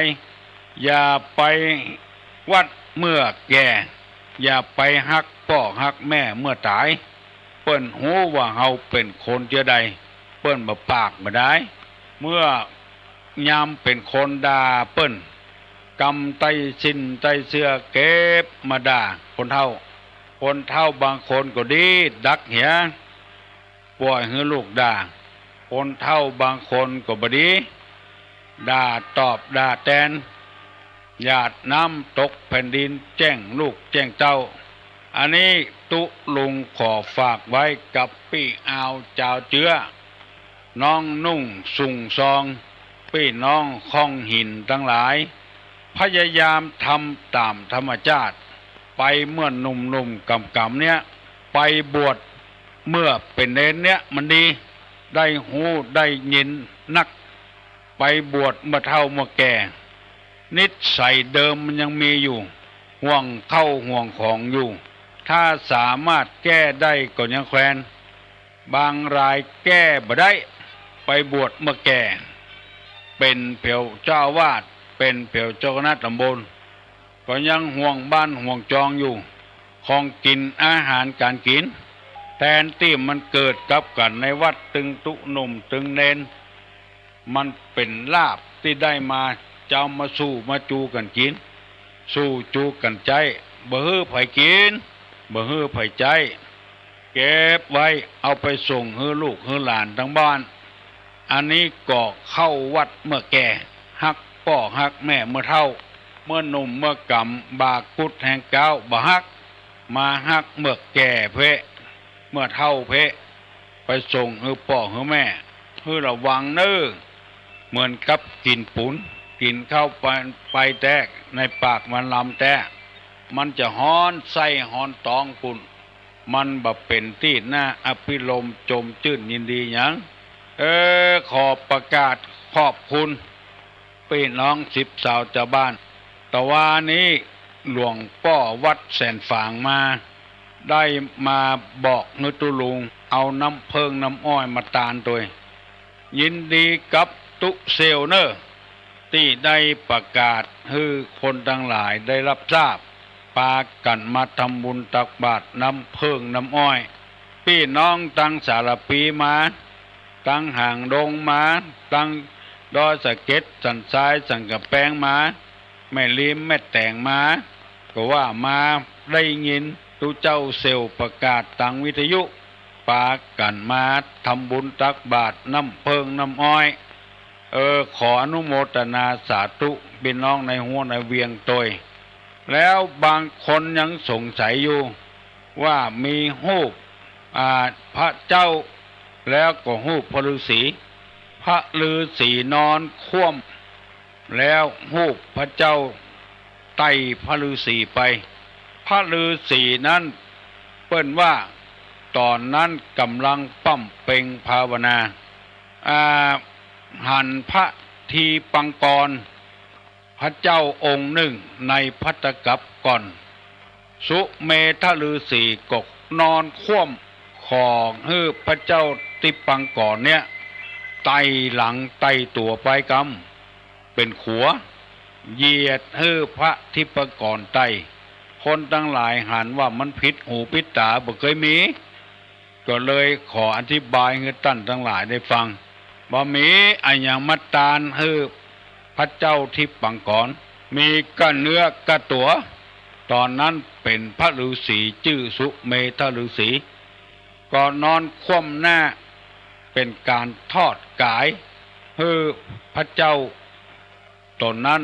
ได้ไต่ตัวไปโดยพระอานิสงส์ได้อธิษฐานไว้แต่ชาติก่อนมาแผ่วชาตินี้ก็ได้เกิดมาเป็นสัพพัญญูตัญญาณเป็นพระพุทธเจ้าของเฮายอมเหยียดกายเหยียดตัวสละบัลลังก์ทิ้งเวียงวังแม่ราชินีสละเข้าของเหยียดตัวออกไปบ่อะไรใจคล้องเพื่อแสวงหาโมกขธรรมเมื่อตรัสรู้แล้วก็บ่ห่วงแหนอย่างสักอย่างประกาศธรรมคนปฏิบัติอันนี้เป็นสัพพัญญูตัญญาณแต่ใครจะเอาไปปฏิบัติก็ได้ประกาศเลยซึ่งมันตรงกันข้ามกับสิทธิ์ของพระพุทธเจ้าเวลานี้เขียนหนังสือสวดมนต์ขึ้นมาเอาพิมพ์เป็นเล่มขายตามวัดตามวาตามบ้านตามจองวงเล็บปืนนั้นว่าสงวนลิขสิทธิ์บ่ฮื้อไผ่เฮียนแบบกำไว้กำสาพระเจ้าแทนที่จะเผยแพร่ฮื้อคนกระจายออกไปนักกำหูกำล็อกจะได้เผยแพร่ไปมีคนพิมพ์ออกแจกออกจ่ายนักไขว้บ้านไขว้เมืองแบบนี้อย่างนั้นสงวนลิขสิทธิ์ไว้หมดบ่ไผ่ล่างบ่ไผ่ลอกออกไปเอาไปเป็นประโยชน์ส่วนตัวแทนที่ทั้งที่อยากจะพิมพ์พิมพ์แล้วเอาไปแจกคนก็พิมพ์มาได้สงวนลิขสิทธิ์จะผิดกฎหมายธรรมะมันผิดกันเลยแล้วจะไปอวดตัวว่าข้าเนี่ยเป็นคนพิมพ์ทำขายตามวัดตามวาเป็นคนส่งเสริมน้ำทำคำสอนมันประกาศมาได้แล้วเพราะตัวสงวนลิขสิทธิ์ไว้เห็นแล้วก็แสดงว่าเอาน้ำทำคำสั่งสอนของพระพุทธศาสนาไปขายเลี้ยงตัวเลี้ยงครอบครัวก่อร่างสร้างตัวขึ้นมาพออยู่พอกินแต่พระพุทธเจ้าในทอดกายเลยอธิษฐานเมื่อเป็นสุเมธฤาษีแล้วที่ตุเจ้าวัดแสนฝางเปิ้นได้กระทำปั้มเพลงมาเอาละเน้อตุลงจะปั่นปอนนะเน้อมันเลยไปแล้วยกมือไหว้เน้อจักว่าเป็นกำเมืองเว้ยเปิ้นบ่ใครว่ากำไทยอายุวัฏโกธนะวัฏโกสิริวัฏโกญัสสะวัฏโกปละวัฏโกวันนะวัฏโกสุขวัฏโกโหตุสัพพตาทุกขโลกาพญาเวลาโสกาจันตุจุปตวาอเนกาอันตริญาปิวินาสันตุจเตจสาวุธาปจายิโนจัตตาโลธรรมาวัฏันติอายุวันโนสุขังพลัง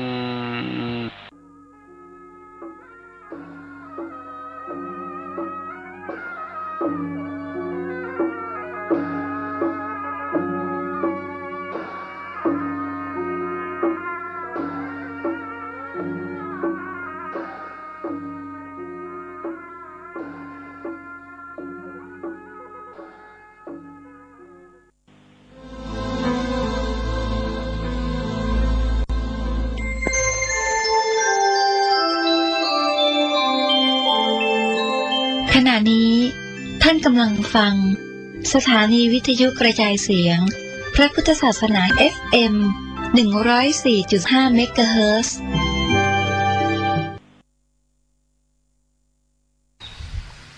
แล้วก็ยกมือขึ้นมาบอกชาตินี้เป็นชาติสุดท้ายเราจะมาเป็นศาสดาเอกในโลกเป็นชาติที่พูดได้มีสองชาติคือเป็นพระเวสสันดรกับเป็นพุทธเจ้าพูดได้ตอนเป็นพระเวสสันดรนั้นพอเกิดในกลางตลาดก็ขอเงินแม่พันกหาปณะให้ทานเลยแต่ชาตินี้คือพูดได้แต่นี้โยมสงสัยว่าคนธรรมดาจะเดินได้โยม คนมีพลังเกินคนเดินได้อย่างม้าเนี่ยออกมาวิ่งได้ไก่ฟ้าเนี่ยออกมาวิ่งได้ตัวแห้งวิ่งได้มาเลยสัตว์ที่มีกำลังเนี่ยออกมาวิ่งได้อย่างงูเนี่ยออกมาว่ายน้ำได้วิ่งได้เขามีกำลังเกินกำลังตัวเองเขามีกำลังเกินร่างกายนี่จะเบาเลยแต่คนนี่มนุษย์ที่ออกมาแล้วอ่อนแอเนี่ยกำลังมันน้อยหัวใจเนี่ยมันน้อยกำลังไม่พอแต่พุทธเจ้าเนี่ยกำลังก็เรียกว่า7 ช้างสารกำลังมากกว่ามนุษย์ธรรมดาจึงเป็นเรื่องว่ากายเนี่ยมันเบาก็เดินได้สบายแล้วพูดได้ทำไมสัตว์ออกมาก็ร้องได้ฉะนั้นจึงเป็นเรื่องของบุญบารมีที่มีหนึ่งเดียวในโลกเป็นอย่างนี้เราเป็นมนุษย์ทั้งหลายเป็นไม่ได้เป็นอย่างนี้ไม่ได้พอเกิดมาก็เดินได้พูดได้แล้วทางญาติก็รองรับอุ้มเอาเขาบอกในนั้นบอกว่าเทวดาเนี่ยรับไปก่อนไปอาบน้ำทิพย์ก่อนแล้วจึงมาคืนเป็นมนุษย์คนที่เห็นนั่นบางคนเห็นเป็นหนุ่มออกมาเลยบางคนก็เห็นเป็นเครื่องทรงนุ่งผ้ามาเลยบางคนก็เห็นเหมือนเด็กออกมาใหม่ๆคล้ายๆว่าเป็นสิ่งอัศจรรย์ที่เกิดมาในพุทธเจ้าก็คือจิตของท่านมาจากเทวดาแล้วก็มาเป็นมนุษย์ก็มีบุญติดมาสมบูรณ์พอคลอดเสร็จแล้วนางก็บอกงั้นก็ไม่ไปบ้านแม่แหละกลับไปบ้านสามีนางก็กลับพอส่งข่าวไปทางทูตส่งข่าวไปทางสามีก็เอาขบวนแห่มาต้อนรับเลยขบวนกองทัพมาเกียรติยศมาต้อนรับแห่ห้อมล้อมนาโอ้ยดีอกดีใจว่าเราได้ลูกชายแล้วพอได้ลูกชายพอได้4 วันฤาษีก็มาไหว้ฤาษีเกาหลิงเนี่ยเป็นฤาษีอยู่ที่ป่าภูเขาหิมาลัยตีนเขาหิมวันคือเขาเอเวอเรสต์เนี่ยก็เดินทางมาไหว้คือมาเนี่ยพ่อเนี่ยนับถือฤาษีเนี่ยมีฌานชั้นสูงที่สามารถรู้หมดหูทิพตาทิพรึกชาติได้ฤาษีทุกคนจะนับถือพอฤาษีมาดูพุทธศาสนาเท่านั้นเนี่ยร้องไห้เลยร้องไห้แล้วโอ้โหเท้าก็เสมอกันฝ่าเท้าก็เสมอนิ้วเท้าก็เสมอมือก็เสมอเป็นหูก็ตาผมอย่างจบหมดเลยโอ้นี่มหาบุรุษต้องเป็นพุทธเจ้าแน่นอนเขารู้เลยว่าเขาดูได้ยันเป็นพุทธเจ้าแน่นอนคนนี้มี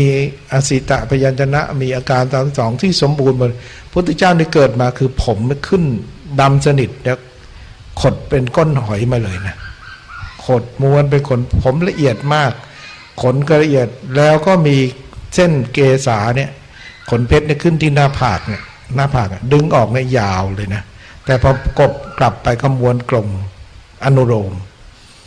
แล้วก็มีเขี้ยวแก้วอยู่เป็นบนเพดานแล้วก็มีอะไรองคชาตเนี่ยเข้าฝักไม่เห็นเป็นองคชาตที่เข้าฝักสำหรับพุทธเจ้าเท้ามือนี่ก็ไม่เหมือนคนธรรมดาไม่มีข้อเลยข้อมือข้อเท้าไม่มีกลมเหมือนเถียนเลย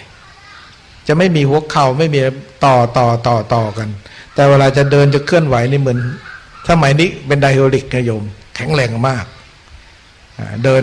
เถินเนี่ยไม่มีข้อเท้าไม่มีข้อมือเส้นเอ็นไม่มีกระดูกเส้นเอ็นไม่โผล่เป็นบุคคลเหมือนถูกเหมือนของที่หล่อมาจากเบ้าพอเห็นปุ๊บหมดเลยโอ้โหฟันก็เกิดมาเลยนะฟันนี่ครบ32ซี่เป็นซี่เหมือนไข่มุกเลยเต็มหมดทั้งปากเกิดธรรมดาเด็กเกิดมาจะต้องฟันขึ้นทีหลังแต่นี่ขึ้นมาพร้อมหมดเพราะ10 เดือนพอเห็นงี้ปุ๊บก็ร้องไห้บอกทำไมท่านฤาษีแล้วก็เอาลูกเนี่ยมากราบบอกให้ลูกเนี่ยยกมือไหว้ฤาษีพระพุทธเจ้าเนี่ยเกิดมาไหว้ใครไม่ได้เลยนะจะไหว้ใครไม่ได้เพราะบารมีนี้เกินคนธรรมดาถ้าไหว้ในบุคคลนั้นจะศีรษะแตกเลยปวดศีรษะแตกเลยฉะนั้นพระพุทธเจ้าจะไม่ไหว้ใครเลยแม้แต่พ่อแม่ตัวเองก็ไหว้ไม่ได้นะบารมีขนาดนั้นเลยพ เพราะเกินคนธรรมดาที่จะต้องไหวดังนั้นพ่อต้องไหวลูกนะธรรมดาเนี่ยลูกจะต้องไหวพ่อพอฤาษีให้ฤาษีเนี่ยให้ไหวฤาษีพอพูดกันปุ๊บใจไหวด้วยอานุภาพของพุทธเจ้าเนี่ยเท้าของพุทธเจ้าเจ้าชายเนี่ยก็ลอยขึ้นไปบนศีรษะฤาษีเลยศีรษะฤาษีก็ก้มลงไปเท้านี่ลอยไปเหยียบบนศีรษะฤาษีเลยฤาษีก็เพราะเขาตกใจไปรีบไปอุ้มลูกลูกเรานี่ลอยไปเหยียบหัวฤาษีได้กลัวจะเป็นบาปเป็นโทษถือว่าฤาษีนี่วิเศษที่สุดสมัยก่อนนะเพราะยังไม่มีพุทธศาสนาฤาษีก็ร้องไห้บอกทำไมลูกเราทำให้พระคุณเจ้าเสียใจยังไงบอกไม่ใช่หรอกเราอายุ100 กว่าปีแล้วเสียดายอายุเรา100 กว่าปีแล้วเราจะอยู่ไปถึง200 กว่าปีไม่ไหวฌานเราเนี่ยทำให้อายุยืนได้จริงแต่เราจะยืดอายุไปรอพระพุทธเจ้าตรัสรู้เนี่ยไม่ได้เพราะเขาเป็นพุทธเจ้าเขามาเปิดเป็นพุทธเจ้าถ้าเราได้ยืดอายุไปฟังธรรมได้เนี่ยเราจะได้เป็นสาวกจะได้สำเร็จทำชั้นสูงแต่นี่เราเสียใจเราปิดทางตัวเองเสียแล้วเพราะไม่ทันต้องตายก่อนเพราะฤาษีตัวเนี้ยทำฌานจนถึงก็เรียกว่าอสัญญิสัจจนทำไปแล้วเป็นอากาสายะอาจารยะอาจินจัญญายะเนวสัญญาพอสัญญาดับปุ๊บฌานตัวเนี้ยไม่มีปัญญาเลยดับแล้วเงียบเลยจะอยู่เป็นเดือนเป็นปีก็ไม่รู้จักหิวจักปวดจักเมื่อยมันดับสัญญาหมดดับเวทนาหมดก็เลยไม่มีปัญญาเห็นอริยสัจสี่ไม่เห็นกิเลสตัวเองไม่เห็นทุกข์พอเป็นอย่างนั้นปุ๊บฤาษีก็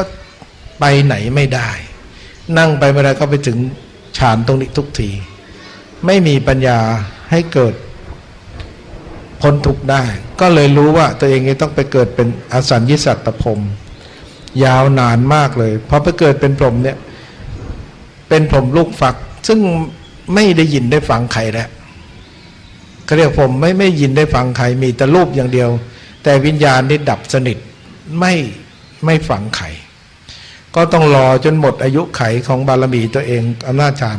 จึงจะกลับมาเกิดเป็นมนุษย์จึงจะสร้างบารมีใหม่ฉะนั้นเขาจึงหมดโอกาสจะฟังธรรมพระเจ้าจึงร้องไห้นี่คือฌาน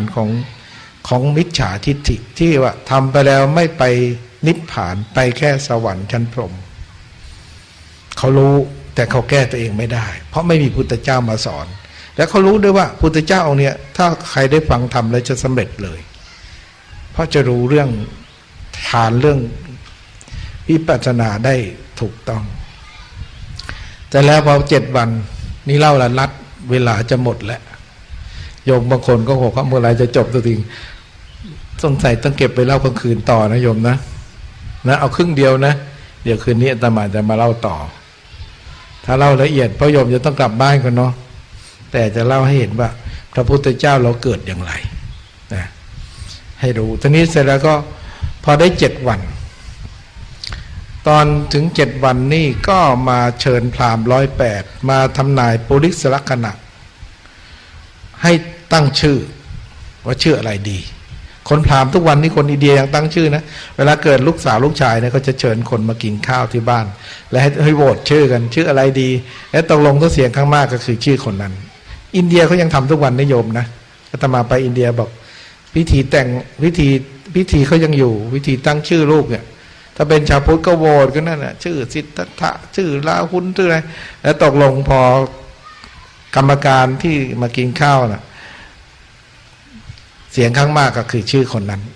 บางคนนี่ชื่ออนุรุตมั่งชื่ออะไรชื่อพิคเนตแล้วก็ชื่อของเขาอะท่านั้นพุทธเจ้าถูกโหวตแล้วพราหมณ์ทั้ง108ได้โหวตแล้วบอกชื่อสิทธัตถะสิทธินี่เป็นผู้ที่มีบุญบารมีซึ่งมีสิทธิถึงว่าเป็นผู้มีบุญบารมีหมายถึงว่าเป็นบุคคลที่อะไรจะเกิดมาเป็นประโยชน์ต่อทุกคนมาเป็นประโยชน์ต่อทุกคนไม่ใช่คนของใครชื่อสิทธัตถะกุมารตอนนี้พอตั้งชื่อเสร็จแล้วก็ให้ดูปุริสลักษณะว่ามีบารมีแค่ไหนเขาก็คัดเลือกพราหมณ์แค่8 คน 7-8 คนที่ผูกดวงดาวเก่งพยากรณ์ให้แม่นที่สุดเอาพวกแม่นที่สุดในเมืองนั้นก็คัดเลือกมาเหลือจาก108มาเหลือแค่8 คนแม่นที่สุดก็โกธัญญะเนี่ยพ่อตายพ่อนี่เก่งมากพ่อก็อายุยืนแต่พ่อตายลูกก็เลยเป็นพราหมณ์แทนแค่อายุ16 ปีเป็นหนุ่มที่สุดถูกคัดเลือกมาที่ได้หนุ่มที่สุดก็คือคัดแทนพ่อตัวเองเพราะพ่อนี่เก่งมากถ้าพ่ออยู่พ่อจะต้องเข้ามาในเป็นหัวหน้าพิธีดังนั้นก็เลยเอาลูกดีกว่าลูกเขาว่าเรียนจบเหมือนกันก็เลยเอาลูกอายุ16 ปีมาทำนายดูเท้าดูมือดูปากดูอะไรหมดทุกอย่างพระพุทธเจ้านี่มีลิ้นยาวนะโยมลิ้นเนี่ยพิเศษมากเหมือนลิ้นงูแต่ว่าดีกับงูเวลาแลบออกเนี่ยปิดตรงหน้าผากได้เวลาพูดดีไหวมากเลย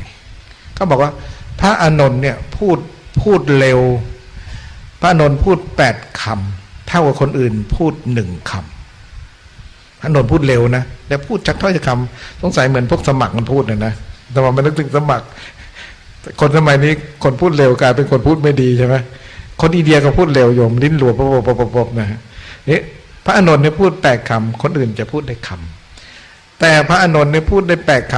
ำพระพุทธเจ้าพูดได้8 คำพระอานนท์พูดได้คำพระเจ้าพูดเร็วที่สุดเลยแต่คำพูดของพระองค์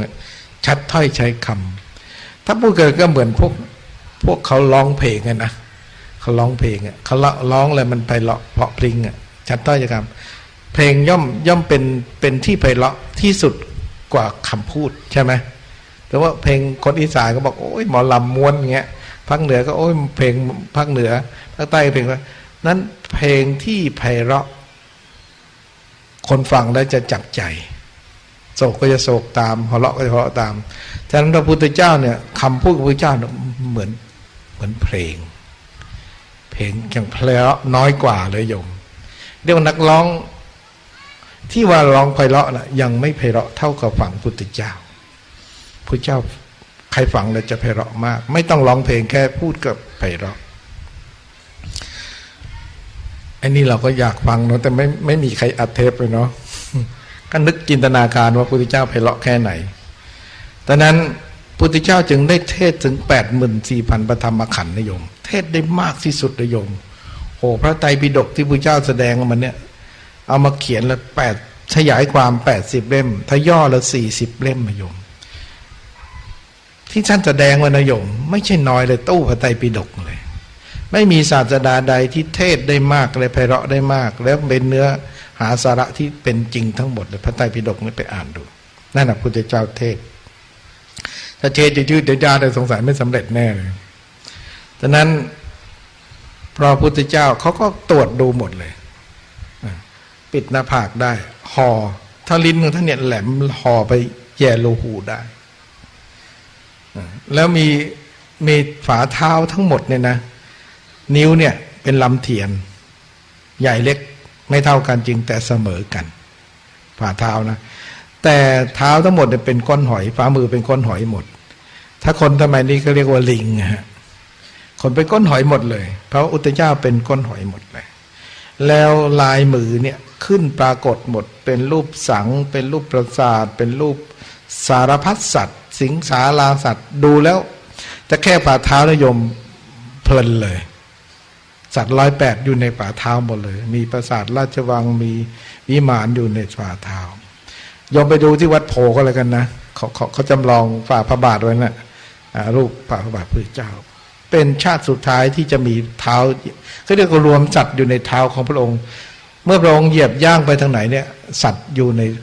ในกำมือหมดอยู่ในฝ่าเท้าหมดตรงกลางใจมือนี่เป็นกงจักร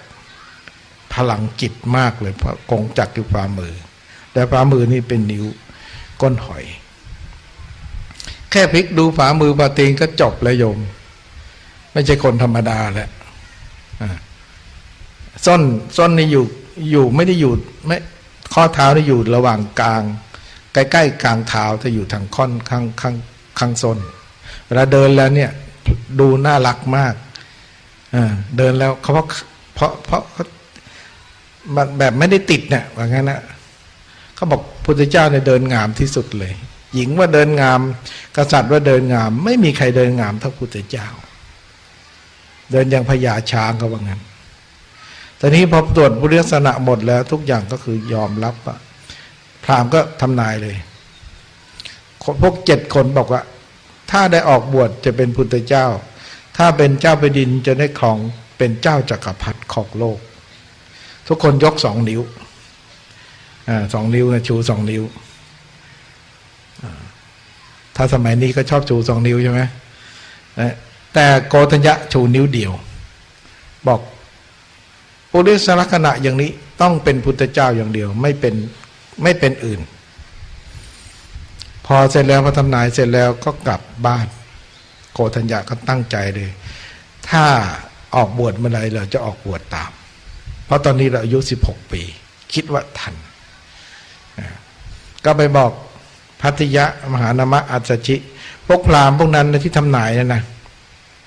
ที่ทำนายเสร็จแล้วก็บอกกับลูกหลานตัวเองเลยค่ามัน80 90 100นึงแล้วนะถ้าข้าตายนะถ้าเจ้าชายสิทธัตถะนี่ออกบวชเมื่อไรไปบวชตามนะอย่าให้คลาดโอกาสตามไปฟังธรรมแล้วจะสำเร็จไปถึงนิพพานก็มีโกฏัญญะนั้นถ่ายรู้แล้วโกฏัญญะวัปปะภัททิยะมหานามะสิก็เป็นเพื่อนคอยเลยพระพุทธเจ้าอายุได้29 ปีก็ออกบวชพอออกบวชสืบว่าพระพุทธเจ้าไปอยู่นู่นเมืองขยาหนีไปประเทศอื่นแล้วพวกนี้ก็ตามเลยออกบวชตามเลย5 คนออกบวชตามไปปฏิบัติทั้ง6 ปีตามไปโกฏัญญะเท่าไรโยม16 ปีพระเจ้า29 ปี40เท่าไร40 กว่า45แล้ว46ไปบวชโกฏัญญะนี่อายุเท่าไรพอฟังธรรมพระเจ้าบรรลุเป็นครั้งแรกเนี่ยเป็นคนแรกเนี่ยโกฏัญญะอยู่หลังพุทธเจ้าโกฏัญญะเข้าป่าไม่กลับมาเลยไปอยู่กับช้างไปไหนไปแก่ตัวอายุ100เท่าไหร่เกือบ150 ปีโกฏัญญะอายุมากเลยจีวรนี้จะย้อมด้วยไอ้พวกอะไรพวกดินแดงๆแล้วจะไปไหนก็จะมีช้างป่าขี่คอกินพวกหัวเผือกหัวมันพวกผลไม้ในป่าไม่กลับมาอยู่กับคนเลยโกฏัญญะอายุยืนมากเลยคล้ายว่าชีวิตนี้มีความสุขมากแล้วกลับไปอยู่ในป่ากลับมีความสุขเพราะตัวเองก็เป็นรูปตระกูลพราหมณ์ชั้นสูงอันนี้เมื่อเป็นงี้แล้วจึงว่าพระพุทธเจ้านึกตรัสรู้วันนี้ประสูติวันนี้นิพพานวันนี้ในวันเดียวกันนะโยมทางญาติโยมที่กล่าวมาแล้วที่ไม่กล่าวชื่อมาก็ดีรวมทั้งชาวปักช่องโคราชกรุงเทพเมืองนนท์หลายๆจังหวัดมาร่วมกันตามสาขา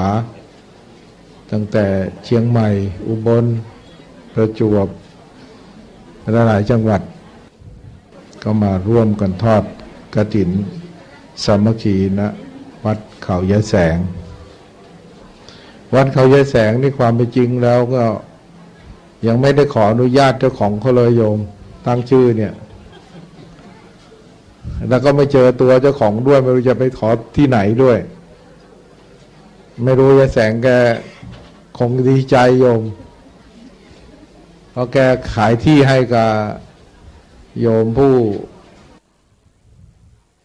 ถวายวัดแกอยู่บนยอดเขาโน้นน่ะที่ของแกก็ย้ายไปแกก็เขาขายให้แล้วแกก็ไปชีวิตแกก็ยังอยู่โยมแกก็เข้าไปอยู่ในป่าต่อไปก็ยังนึกคิดถึงแกว่าน่าจะเชิญแกมาโมทนาทุกปีแกจะได้ดีใจอุตส่าห์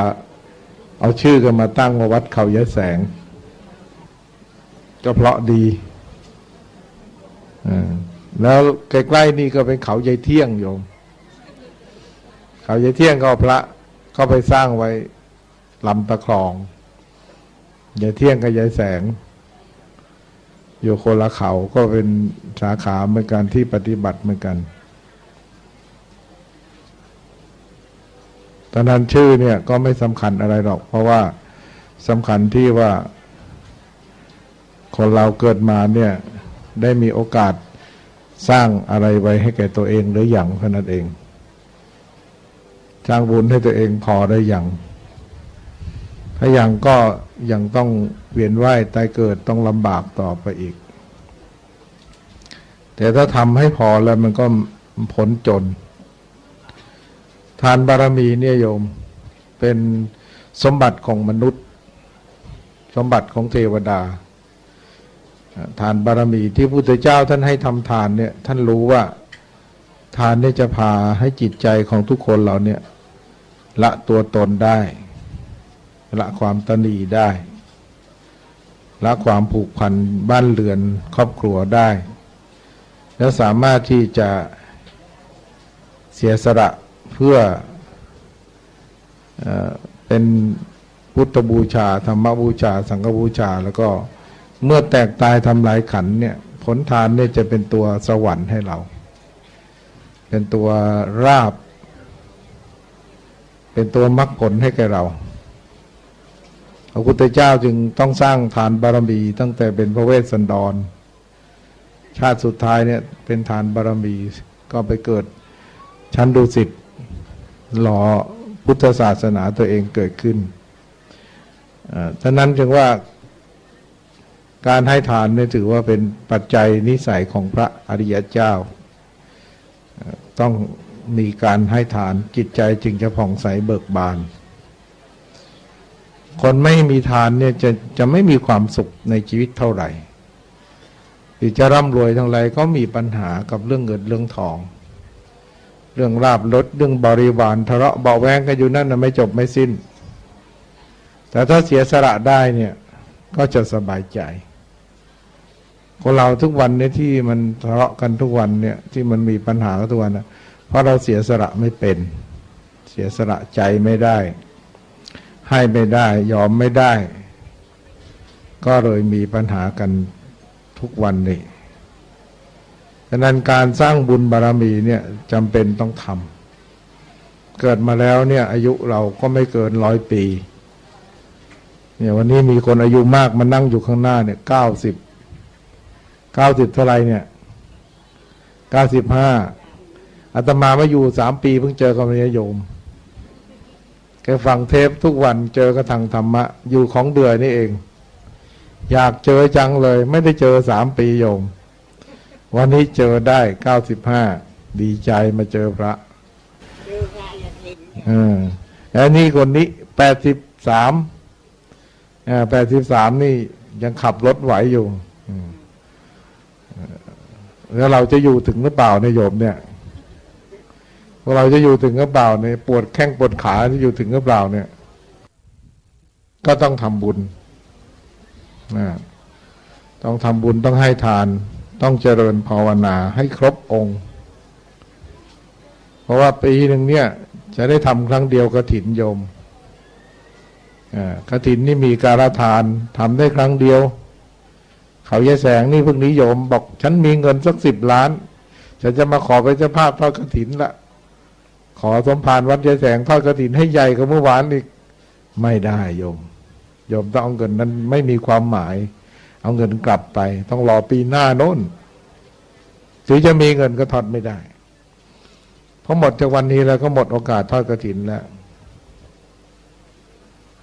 คนเราเนี่ยประมาทไม่ได้ชีวิตคนเราเนี่ยมีค่ามากต้องใช้ให้เป็นประโยชน์จะใช้ให้มันให้เป็นประโยชน์ให้มากอย่าถนอมอย่าเก็บเอาไว้โดยที่ไม่เป็นประโยชน์รีบทำบุญโยมนะทำไมดูดิอุตส่าห์รวยทับตายแล้วขึ้นเครื่องบินไปอ่ะจะไม่ขี่รถยนต์แล้วจะขึ้นเครื่องบินยังไปตกตายเลยโยมซื้อตั๋วชั้น 1แล้วนั่งข้างหน้าเลยโยมไอ้คนจนมันนั่งข้างหลังรอดตายนะ2 คนเนี่ยไอ้คนรวยรอดตายไหมโยมนั่งสบายกูหลงมงข้างหน้าเลยตายเลยมันไม่เที่ยงนะโยมเนี่ยถึงว่ารวยก็ตายจนก็ตายบุญมันก็รอดได้อุตส่าห์ไปนั่งข้างหลังแล้วก็ยังรอดไอ้คนนั่งข้างหน้าก็ไม่รอดดังนั้นบ้านเราเมืองเราประเทศเราเนี่ยเป็นคนมีบุญมาเกิด นะคนมีบุญมาเกิดพระเจ้าแผ่นดินเราเนี่ยใจบุญมากโยมพระเจ้าอยู่หัวเราเนี่ยใจบุญมากปีหนึ่งทอดกฐินไม่ใช่น้อยเลยกฐินพระราชทานท่านทำบุญนี่ช่วยคนเนี่ย60 ล้านคนเนี่ยท่านรู้จักท่านเมตตาสงสารหมดท่านอยากให้ทุกคนรวยหมดเลยไม่อยากให้ทุกคนเจ็บไข้ได้ป่วยเลยถ้าพูดกันแล้วเปรียบเทียบก็เหมือนโพธิสัตว์นะโยมแต่พระพุทธเจ้าเราเนี่ยก็ได้อธิษฐานแล้วว่าจะช่วยคนทั้งโลกพระองค์ก็สร้างบารมีช่วยคนทั้งโลกเรามานึกถึงว่าชีวิตของเราเนี่ยที่อยู่ได้มาทุกวันเนี่ยก็ต้องอาศัยบุญเก่าอาศัยบุญเก่าแล้วต่อไปนี่ต้องอาศัยบุญใหม่ไปนะโยมนะต่อไปเนี่ยบุญเก่าหมดแล้วโยมบุญเก่ามันหมดแล้วนะต่อไปเราต้องทำบุญใหม่บุญเก่าเนี่ยเรากินเกือบหมดอะเหมือนข้าวสารเราซื้อไปถังหนึ่งเนี่ยมันหมดแล้วต้องไปซื้อข้าวสารใหม่รถเนี่ยเราใช้จนเก่าแล้วจะต้องเปลี่ยนรถใหม่ต้องหาเงินเก็บไปซื้อรถใหม่บ้านเนี่ยเราใช้มาต้อง60-70 ปีแล้วบ้านเนี่ยเก่าแล้วเราต้องเปลี่ยนบ้านใหม่ตัวเราเนี่ยใช้มานานแล้วเราต้องเตรียมเอาบุญใหม่โยมบุญเก่านี่ไม่พอกินนะบุญเก่าไม่พอกินใครบอกบุญเก่าพอกินโยมให้มีเงินเป็นพันล้านก็ไม่พอกินโยมบุญใหม่จึงจะมีกินยิ่งให้ยิ่งรวยนะสังเกตดูคนทำบุญนะไม่มีจนสักคนเดียวไอ้ที่จนไปจนเรื่องไม่ได้ทำบุญพระพุทธเจ้าท่านยืนยันเลยว่าทานเป็นคนรวยศีลเป็นคนสวยสมาธิเป็นคนฉลาดฉลาดพระอรหันต์สมัยก่อนเนี่ยไม่รู้หนังสือเลยสักตัวเดียวแต่เทศให้พระราชาเจ้าแผ่นดินประพฤติปฏิบัติอยู่ในจพิตราชธรรมบ้านเมืองเจริญได้เพราะอะไรเพราะว่าสมาธิเนี่ยทำให้คนเราเนี่ยรู้จักจิตใจตัวเองรู้จักมองตัวเองสมาธินี่มองตัวเองออกแล้ว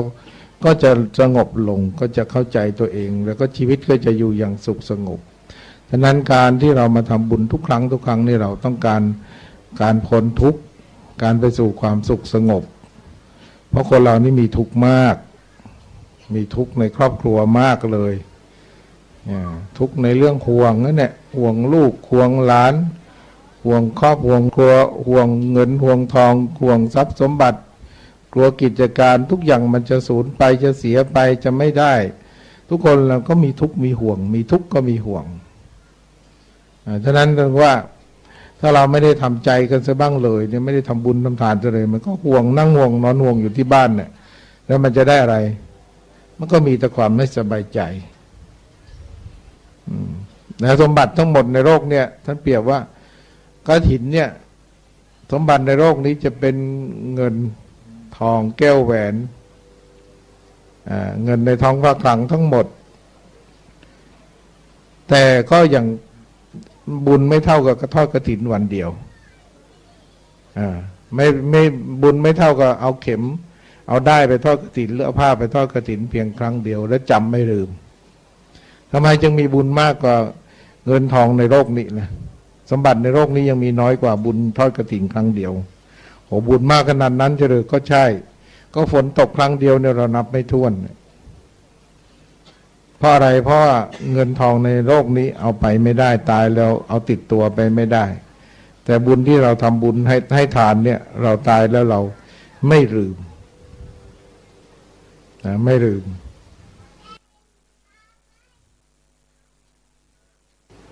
ที่เขาเล่าบอกว่าอีเหยี่ยวพระพุทธเจ้าอีเหยี่ยวมันบินมากินลูกไก่ที่วัด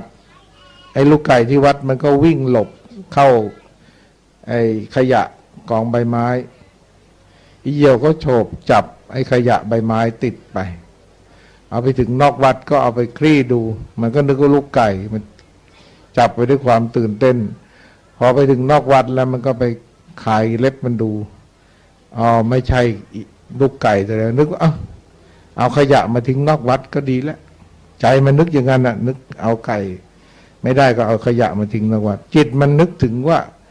เอาของจากวัดมาทิ้ง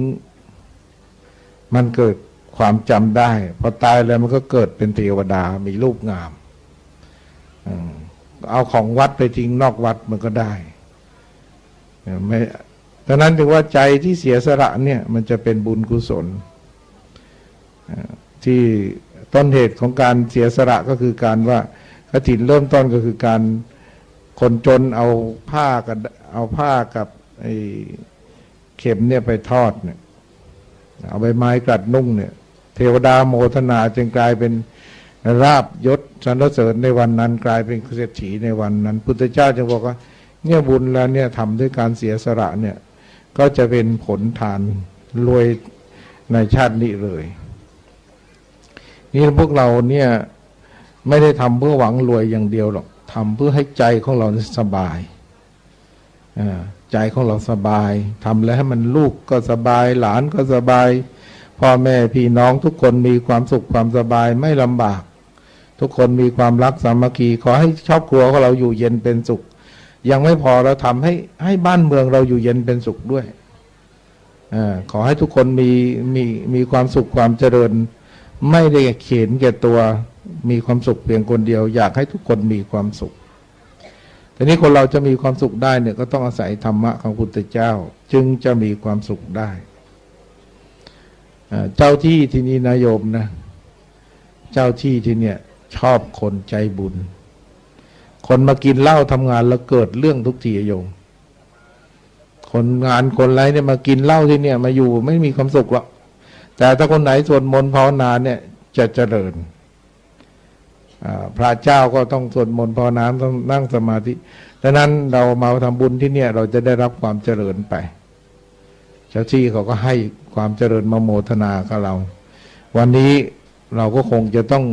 แผ่เมตตาให้กับเทพาอารักษ์ที่นี่คนตายเก่าตายใหม่ที่นี่ก็ที่มีวิญญาณรอรับบุญพวกเราเนี่ยวันนี้เขามารอรับบุญพวกเรานะเดี๋ยวเราก็โยมก็จะเข้าฌานดูสักพักหนึ่งนะแล้วก็เอาบุญที่ใจสะอาดบริสุทธิ์เนี่ยแผ่ให้แก่เทพาอารักษ์และเจ้าที่เจ้าทางที่เขาคอยรอรับบุญวันเนี้ยเขาทำไม่ได้แล้วเขาตายไปแล้วเขาทำไม่ได้แล้วนะโยมนะเขาก็รอรับคนพวกเราเนี่ยที่ทำได้ทั้งตัวเราและได้ทั้งคนที่ตายไปด้วยฉะนั้นก็ขอให้ตั้งใจทำสถานที่ตรงเนี้ยวันนี้เราจะเห็นว่ามันคับแคบนะฮะคับแคบเพราะว่าคงจะเป็นกฐินวันสุดท้ายพออาตมาก็ไปเอาแรงเข้ามาไว้หลายวัดแล้วฮะแล้วปีนี้ก็ไปกฐินไม่ทั่วฮะไปไม่ทั่วทุกปีอาตมาจะเมื่อก่อนอาตมาไปทั่วหมดตอนหลังนี่สาขามากขึ้นก็ไปไม่ทั่วไปเท่าที่ไปไหว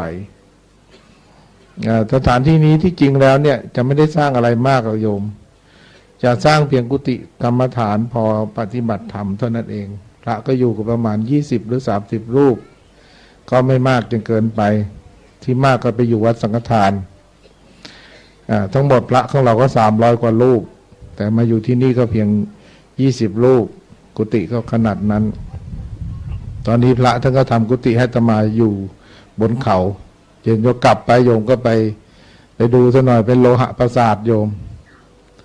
แต่โลหะปราสาทเขาเอาเหล็กทำข้างในโยมไม้อยู่ข้างนอกก็เลยมองไม่เห็นเหล็กโยมไปเคาะดูจะเห็นว่าเป็นไม้แต่ที่จริงข้างในเป็นเหล็กแล้วก็มีโยมนั่งอยู่เนี่ยคุณอะไรลืมขออภัยชื่อเป็นเจ้าภาพนะคุณกิตินะฮะคนเจนนะฮะมาเป็นเจ้าภาพทอดพระป่าครั้งหนึ่งแล้วสร้างถ้ำแล้วถ้ำทำเป็นโบสถ์อันนี้มันไม่เสร็จแกก็มาทอดไว้หลายแสนบาทเหมือนกันแต่มาก็ทำไม่เสร็จก็เลยหยุดตรงกันหน้าผลก็คราวนี้ก็ถ้าได้เงินเหลือก็จะไปทำถ้ำให้เสร็จทำเป็นอุโบสถโยมมีอยู่3 คูหา3 คูหาทะลุกันหมดถ้าทำเสร็จแล้วก็พระก็จะไปสวดมนต์ภาวนาไปตรงอุโบสถในนั้นไม่ต้องสร้างโบสถ์ที่นี่ก็คือเอาถ้ำทำโบสถ์ก็ไม่ต้องสิ้นเปลืองอะไรก็ใช้ถ้ำทำโบสถ์ไปเลยแล้วก็ไม่สร้างอะไรมากสิ่งที่จะสร้างก็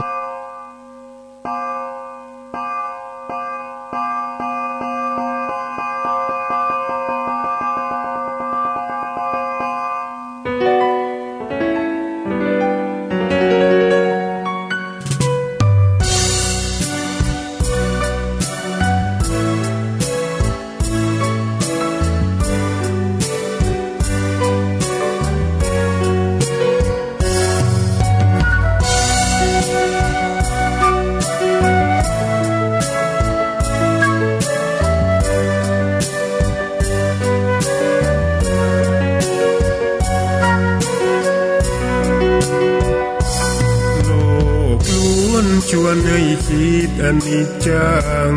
ทุกสิ่งไม่ยั่งยืนจีรังย่อมผุพังตามกาลเวลา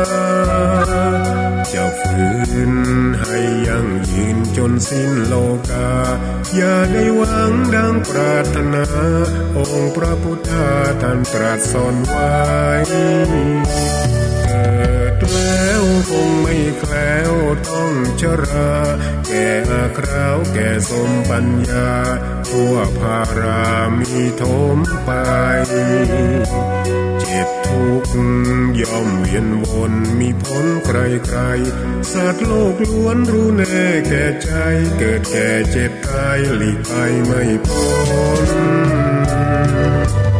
ใครหลงคิดหลงติดอัตตาว่าใจ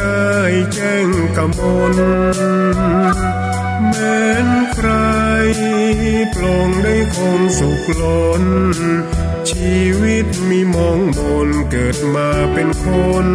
สมบูรณ์ดับหายเพียงร่างกายไว้ชีวาแต่กุศลผลกรรมทำมาย่อมแปลงค่ากลายเป็นทุนส่งผลให้ทุกคนเวียนวนไม่สูญสุขและทุกข์เป็นไปตามทุนที่พวกคุณได้ก่อทำมา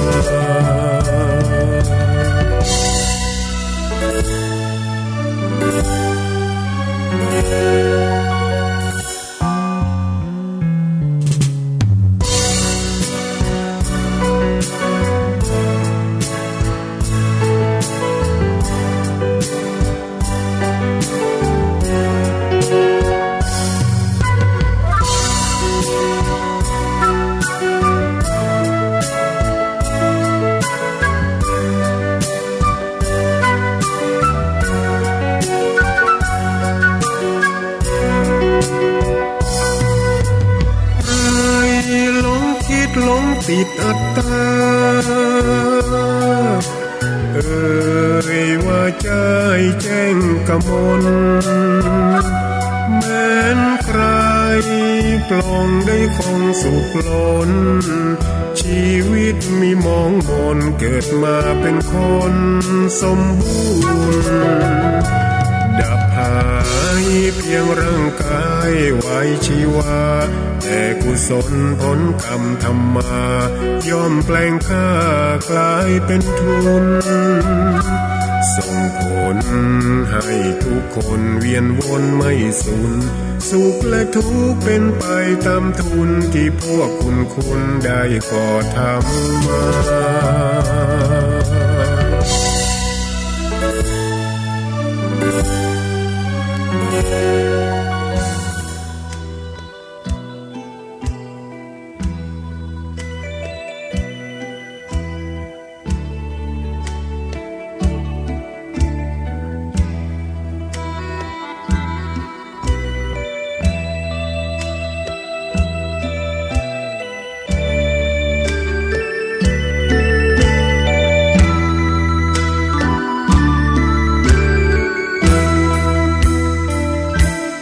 ศาสนา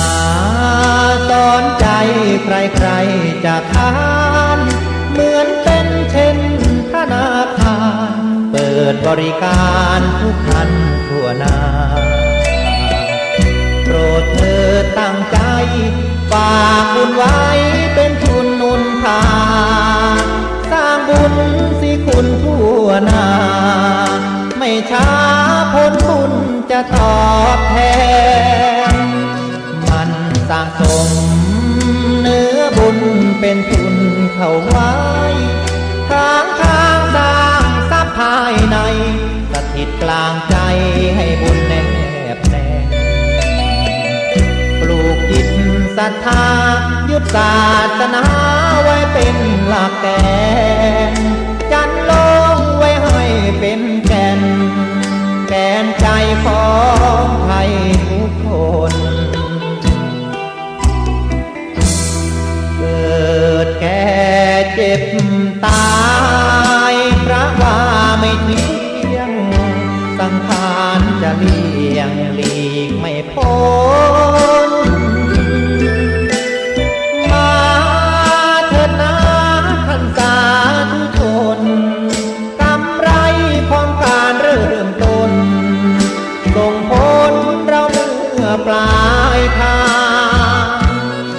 างสวัยแสงธรรมนำใจให้นี้เป็นความสุขนั้นทันทีจากความดีที่เราเข้าสร้างโปรดเถิดรวมทำช่วยกันค้ำวัดว่าอย่าวางทำบุญเป็นทุนไว้บ้างหนทางสร้างความสุข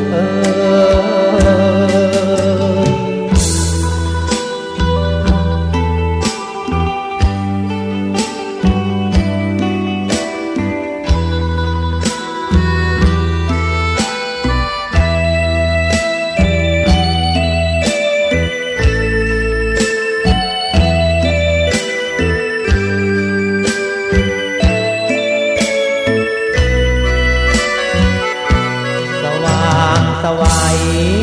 แสงธรรมนำใจให้นี้เห็นความสุขนั้นทันทีจากความดีที่เราเฝ้าสร้างโปรดเถิดร่วมทำช่วยกันค้ำวัดว่าอย่าวางทำบุญเป็นทุนไว้บ้างหนทางสร้างความสุข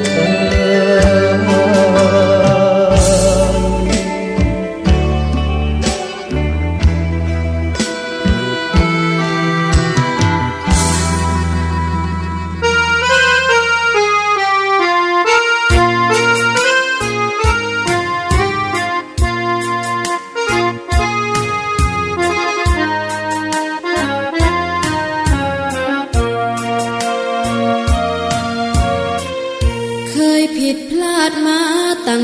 5-6 ที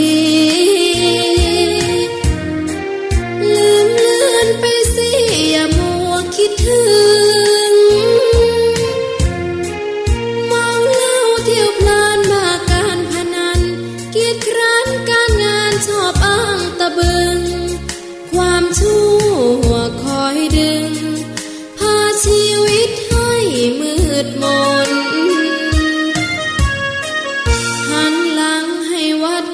คลับเข้าบา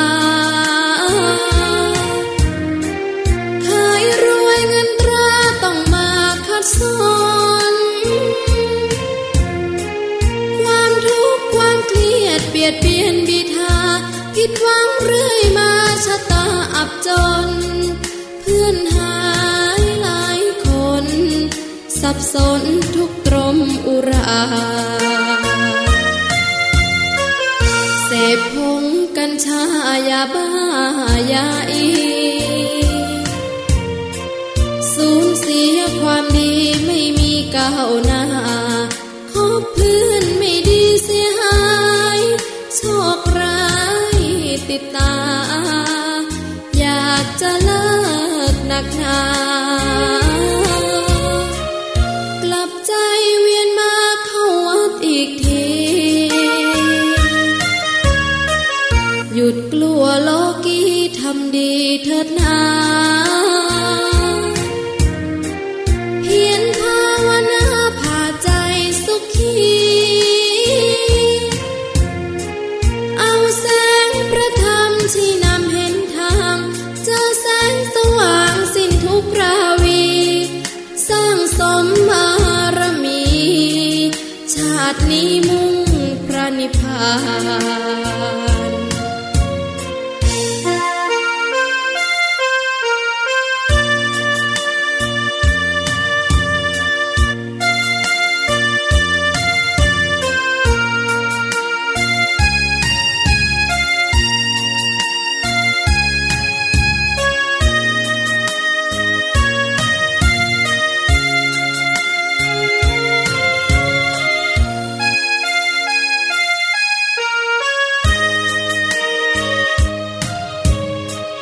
หยุดกลัวโลกีทำดีเถิดนา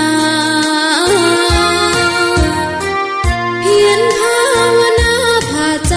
สุขีเอาแสงพระธรรมที่นำเห็นทางเจอแสงสว่างสิ้นทุกข์ราวีสร้างสมบารมีชาตินี้มุ่ง ระนิพพาน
พุทธังสรณังคัจฉามิธัมมังสรณังคัจฉามิสังฆังสรณังคั คัจฉามิ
อนอบน้อมเอากุลพระแก้วเจ้าทั้งสามประการอันมีพระพุทธพระธรรมพระสงฆ์กุลพ่อกุลแม่กุลครูบาอาจารย์กุลศีลธรรมกรรมฐานจงมาปกห่มรักษาครูบาอาจารย์พระเจ้าประสงค์ทุกรูปปกห่มรักษาปออกไม่ออกศรัทธาตั้นสาธุชนคนดีผู้สนใจใฝ่ในธรรมทุกท่านขอถวายความเคารพแสดงความนับถือพระมหาเถระพระเถรานุเถระเจ้าคณะพระสังฆาธิการครูบาอาจารย์เจ้าที่เปิดวิทยุฟังอยู่ที่วัดที่ว่าเวลานี้เจริญพรศรัทธาญาติโยมท่านสาธุชนคนดีผู้สนใจใฝ่ในธรรมทุกท่านอรุณสวัสดิ์ธรรมะสวัสดีสวัสดียามเจ้าญาติโยมท่านผู้ฟังทั้งหลายยินดีต้อนรับเข้าสู่รุ่งอรุณวันใหม่ปะกันเจ้านี้เป็นเจ้าของวันการวันอังคารที่14เดือนมิถุนายนพุทธศักราช2565วันนี้เป็นวันเดือนเก้าเหนือ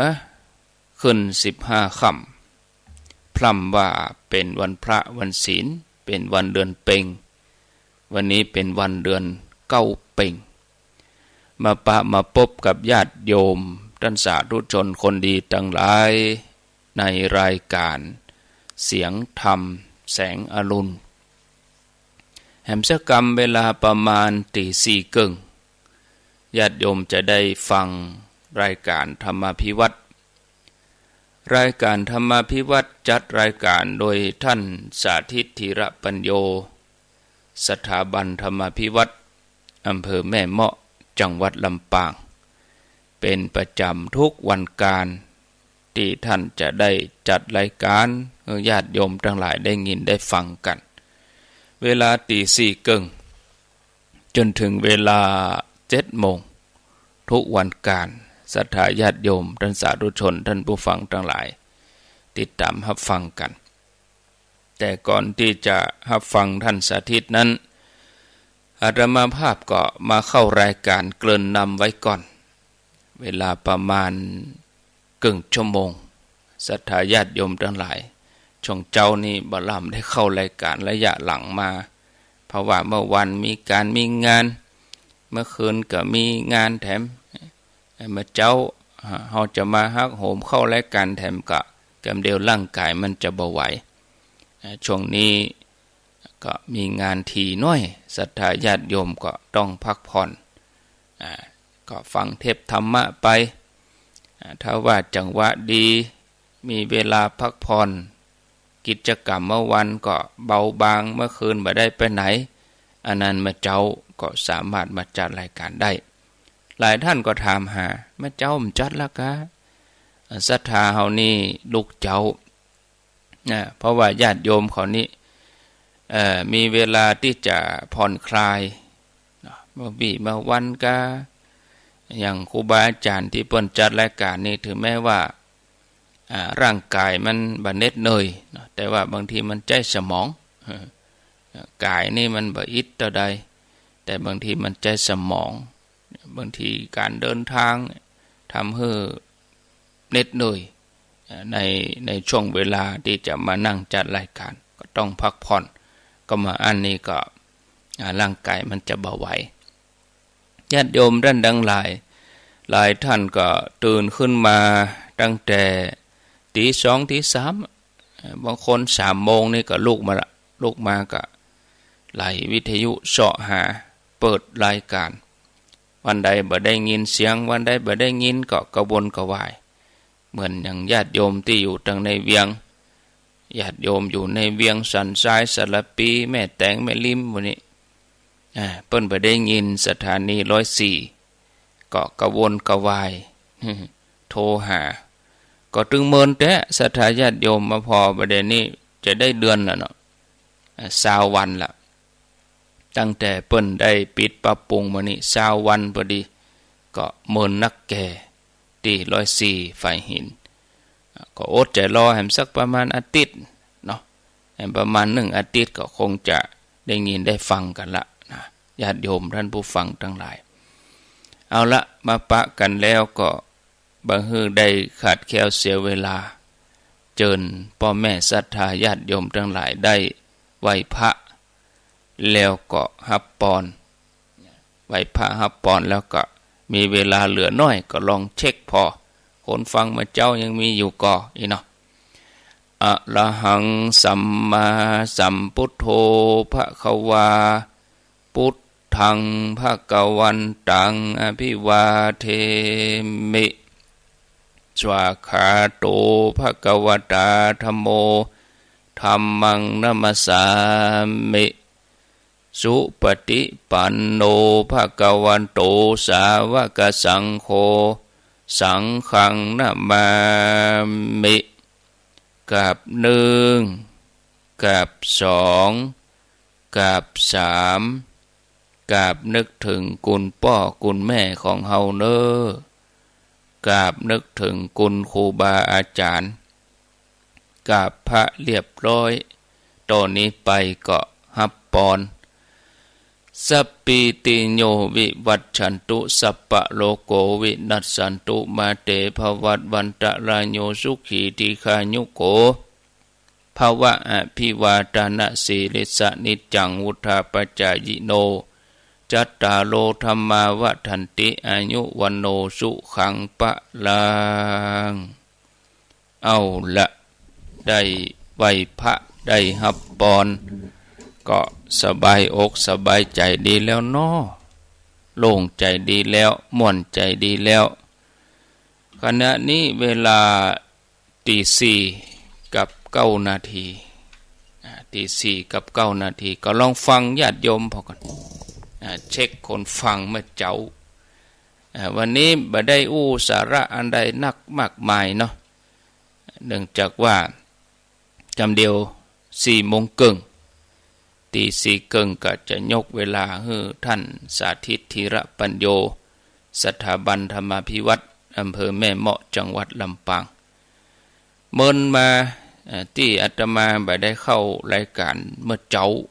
ก็เมินนักแก่ประมาณ2 อาทิตย์กูเตือนนี่จะต้องเข้ารายการตี 3ไปจนถึงตี 5เพราะว่าบางวันก็ได้เข้ารายการตี 5ญาติโยมเนาะมันต่อเนื่องไปมันก็ทำให้เน็ตเหนื่อยถ้าเข้ารายการตี 3มาตี 5แล้วก็เข้ารายการตี 5ไปถึง6 โมงบางวันก็ครูบาอาจารย์เพิ่นบ่ได้มาจัดไปถึง7 โมงแหมมันก็บ่ไหวตั้งแต่ตี 3ถึง7 โมงร่างกายมันจะเบาไหวเนาะอันนี้ก็ทำความเข้าใจกับศรัทธาญาติโยมไว้ใครจะโทรจาในช่วงเจ้านี้ก็ยังพอมีเวลาจนถึงประมาณตี 4 ครึ่งโทรมาแจ้งผลการรับฟังจาสนทนากันได้มนล่ำได้ตักได้กันในช่วงมื้อเจ้าหลายท่านก็ถามหาอาการท่านชัยวัฒน์หรือวัดตุรุงยองก็วันพัดมื้อเจ้าวันพัดหน้านี่เพิ่นก็จัดรายการได้ละเนาะแต่ว่าแมลงก็เหมือนเป็นเทพวันนี้ก็ท่านก็มีภารกิจเพิ่นมีงานอุปสมบทงานเป็กตุเจ้าก็วันนี้คงเป็นเทพให้หมดเนาะสำหรับท่านชัยวัฒน์ส่วนอาตมาภาพก็ในวันพุธพัดชุกนี่ก็ติดงานถึง3 วันนะญาติโยมทั้งหลายวันที่15 16 17ก็ติดงานถึง3 วันเลยเวลาบ่าย 3นี่อาทิตย์นี้ทั้งอาทิตย์นะบ่ได้จัดรายการนะอันนี้ก็แจ้ง บางท่านก็เปิ้นบ่ได้ฟังมาเจ้าเปิ้นบ่ได้ฟังรายการมาเจ้าเปิ้นจะฟังก็แมลงแมลงบ่ได้จัดก็ถามแฮมแต่คนที่เปิ้นฟังเวลานี้เปิ้นก็ฮู้เปิ้นมีงานอะไรอย่างก็วันที่14อย่างวันนี้ก็ตลอดทั้งวันเนาะ 15วันโภคก็ทั้งวัน16ก็งานในเมือง17ก็ดงหลวง18วัดจำลองแม่วางเจริญพรเจ้าไหว้สาเจ้าตื่นแล้วก็เดี๋ยวจะไปวัดเจ้าจากพุทธนิมิตเจ้าเจ้าพุทธนิมิตโมทนาเนอสาธุ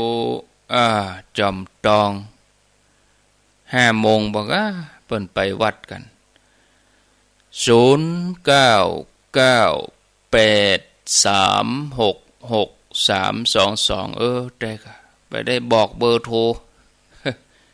ไปได้บอกเบอร์โทรแล้วก็โยมเปิ้นคมหูโทรเบอร์ใดจะโทรก็โทรมาเนอะศรัทธาญาติโยมทั้งหลายเมื่อมีเวลาโทรนี่นะแล้วกำเดียวก็บัดตันปุ่นดังลำปางกาฟังจากที่ไหนคลื่นที่น้ำบ่อหลวงนี่ก็ดีแล้วเหรอดีละแต่ว่านี่อาจจะติดขัดเล็กๆน้อยๆเจริญพรไหว้สาเจ้าค่ะครูฟังอยู่นี่ลูกเจ้ากินผักทั้งปลายลูกควายกินผักทั้งเก้าโมทนาชัดเจนดีตื่นมาก็เดี๋ยวก็ไปวัดกันเปิ้นก็มีมาตรการคลี่คลายแล้วเหรอเดือนเก้านี่เปิ้นก็เปิ้นฟ้อนกันเนาะเปิ้นฟ้อนกันเจ้านายเปิ้นฟ้อนกันโอ้เดือนเก้านี่งานประเพณีวัดว่าหยังก็ขี้ใครนมัสการเจ้าค่ะโทษจากไหนไม่ได้ฟังตั้งนานแล้วเนี่ยวันนี้ตื่นตีสองพอดีได้ฟังท่านพอดีเลยแม่เลนูกะฮะเจ้าค่ะฟังสถานีไหนแม่เลนูคลื่นไหนอันนี้ขึ้น103ค่ะได้ยินชัดดีไหมชัดดีเจ้าค่ะดีเนาะได้ฟังมอกเอามาแก้ง่อมไปหน่อยเจ้าค่ะแม่เลนูก้อนแก้วอยู่ดีมีชุกเนอแม่เลนูเปิ้นอยู่ห่างดงฟัง103น้ำบ่อหลวงก็ดีถ้าเปิ้นจ้างไหลซ้อหานะถึงปะในเวียงก็ฟัง100.25น่านฟ้าก็ได้ยินชัดเจนประเดี๋ยวนี้นะน่านฟ้าเรดิโอเจริญพรเจ้าไว้สาเจ้าโทษจากตั้งใดตั้งกับแป้งยินเทพเสด็จเทพเสด็จโดยสเก็ตเนาะเจ้าฟังชัดเจนดี103.50เนาะเจ้าโมทนาเนอโมทนาวันนี้วันที่14วันนี้จะไปจ่ายค่าอินเทอร์เน็ตทุกวันที่12เลยมา2วันเป็นยังคะแนนจะไปเลยเกิน10วันถ้า10วันนี่เพิ่นตัดเจริญพรจากเจ้าอาจารย์เจ้าจากตั้งใดแม่แจ่มเจ้าแม่ขันแก้วแม่แจ่มเมินแล้วไม่ได้โทรหากันเนาะมันก็ชัดเจนเนาะแม่ก็ดูตามมันก่อนนะผมไม่ใหญ่วอนงานแม่เจ้านี่ห่มเข้ารายการแม่เจ้า2ติดแล้วเหรอมันได้จัดรายการแม่เจ้าไม่ฟังมีกำลังใจให้ท่านยินดีก็เอาเทปเอาหยังเปิดไปก็อินเทอร์เน็ตนี่ก็มีหลายท่านเปิ้นอุปถัมภ์ดูแลก็อินเทอร์เน็ตแม่กันดาสีเนตแม่จันเลื่อนใสแม่เดินเพ็ญทิมวังแล้วก็แม่อมราวงแหวนเปิ้นอุปถัมภ์อินเทอร์เน็ตสบายใจแต่ละเดือนสถานีโฮงงัวน้ำบ่อหลวงสถานีห้วยตองซักแม่แจ่มญาติโยมอยู่ที่ไหนก็หอมที่หันได้อย่างญาติโยมอยู่ตั้งแม่แจ่มก็หอมตั้งแม่แจ่มเฉพาะที่ปากทางเจริญนี่อินเทอร์เน็ต3อันก่อนหอฉัน1แล้วก็กุฏิ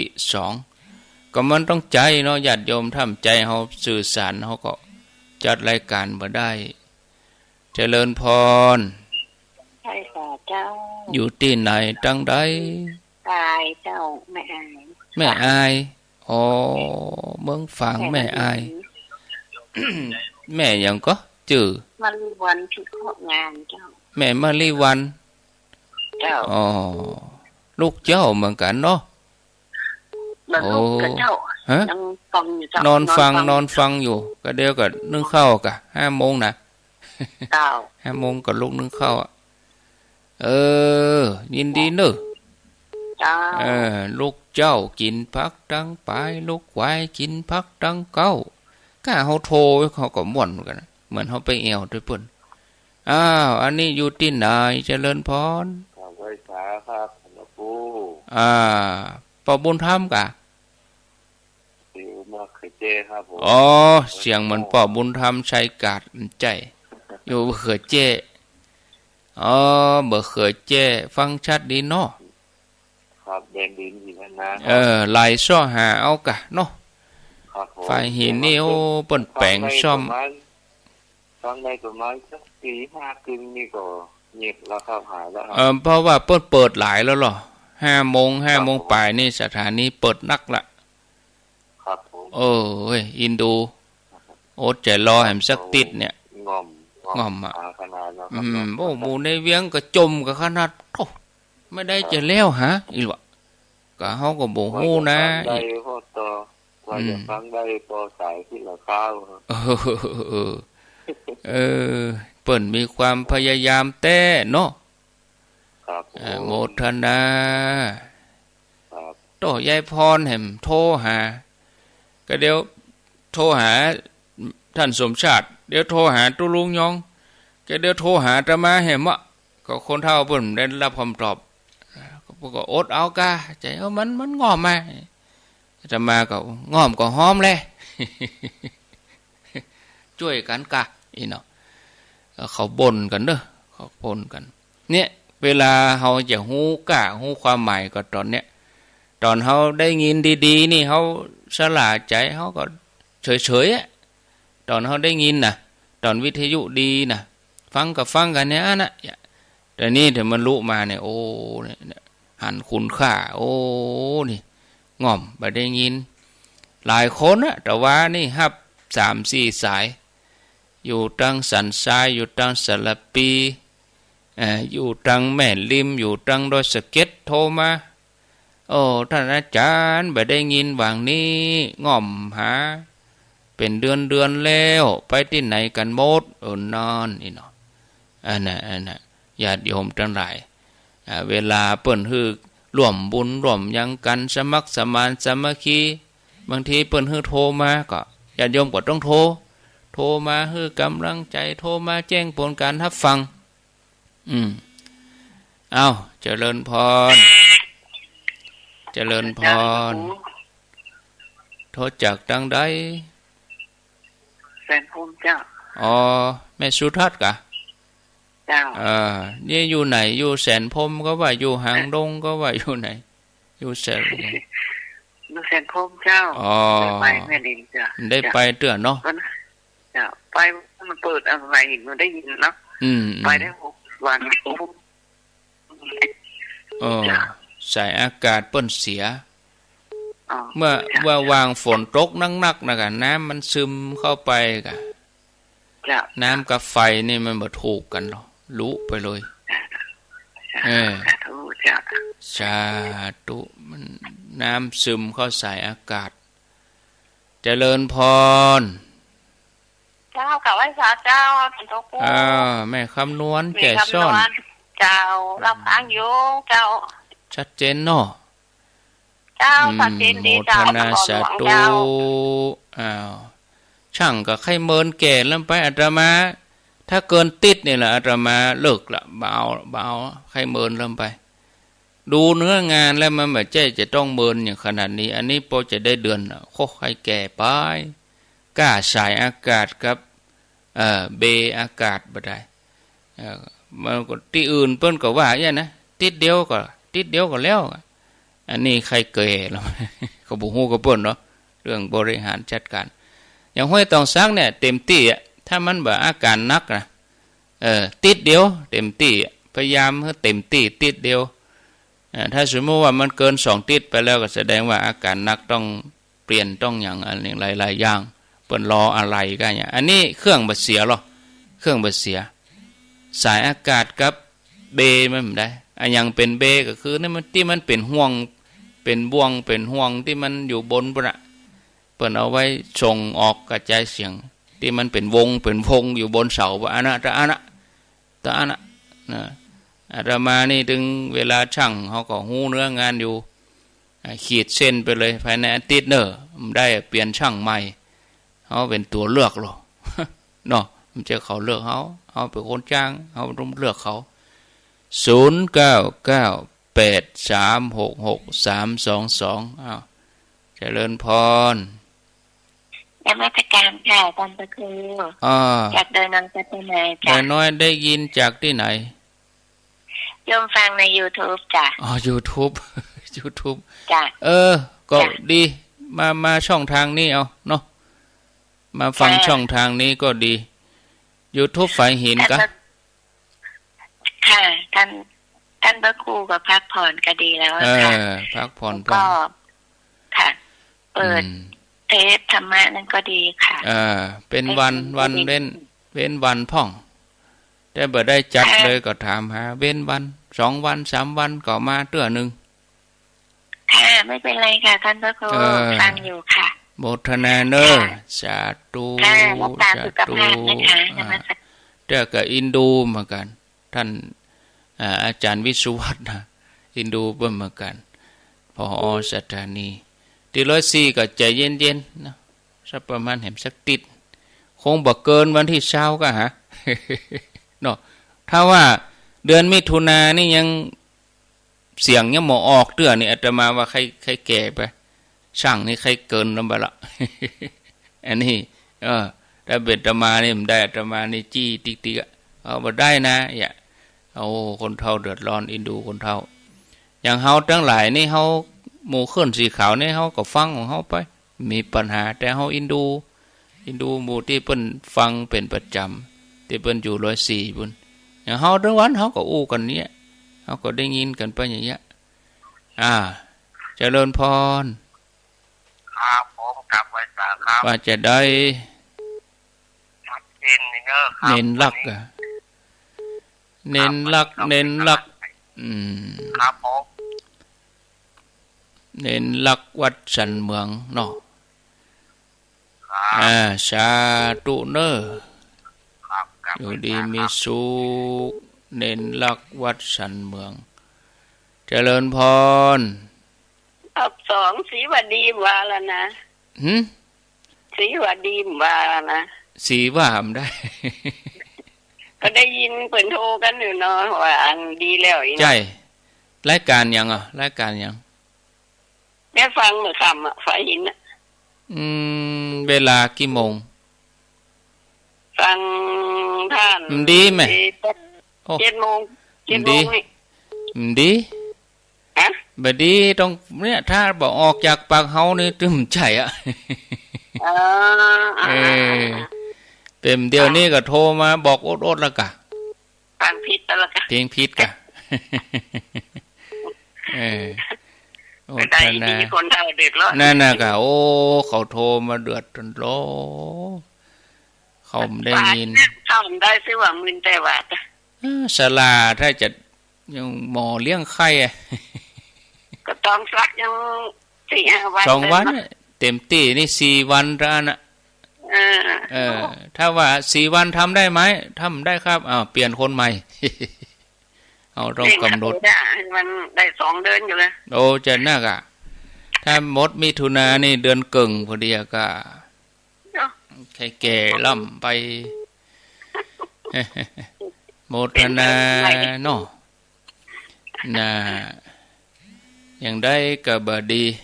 คือถ้าว่าดีนี่บ่ได้นี่คนโทรมาโอดแล้วยายพรนี่มาก่อนเปิ้นแล้วไปดีบ่ดีเด้อแลถ้าดีนี่คือ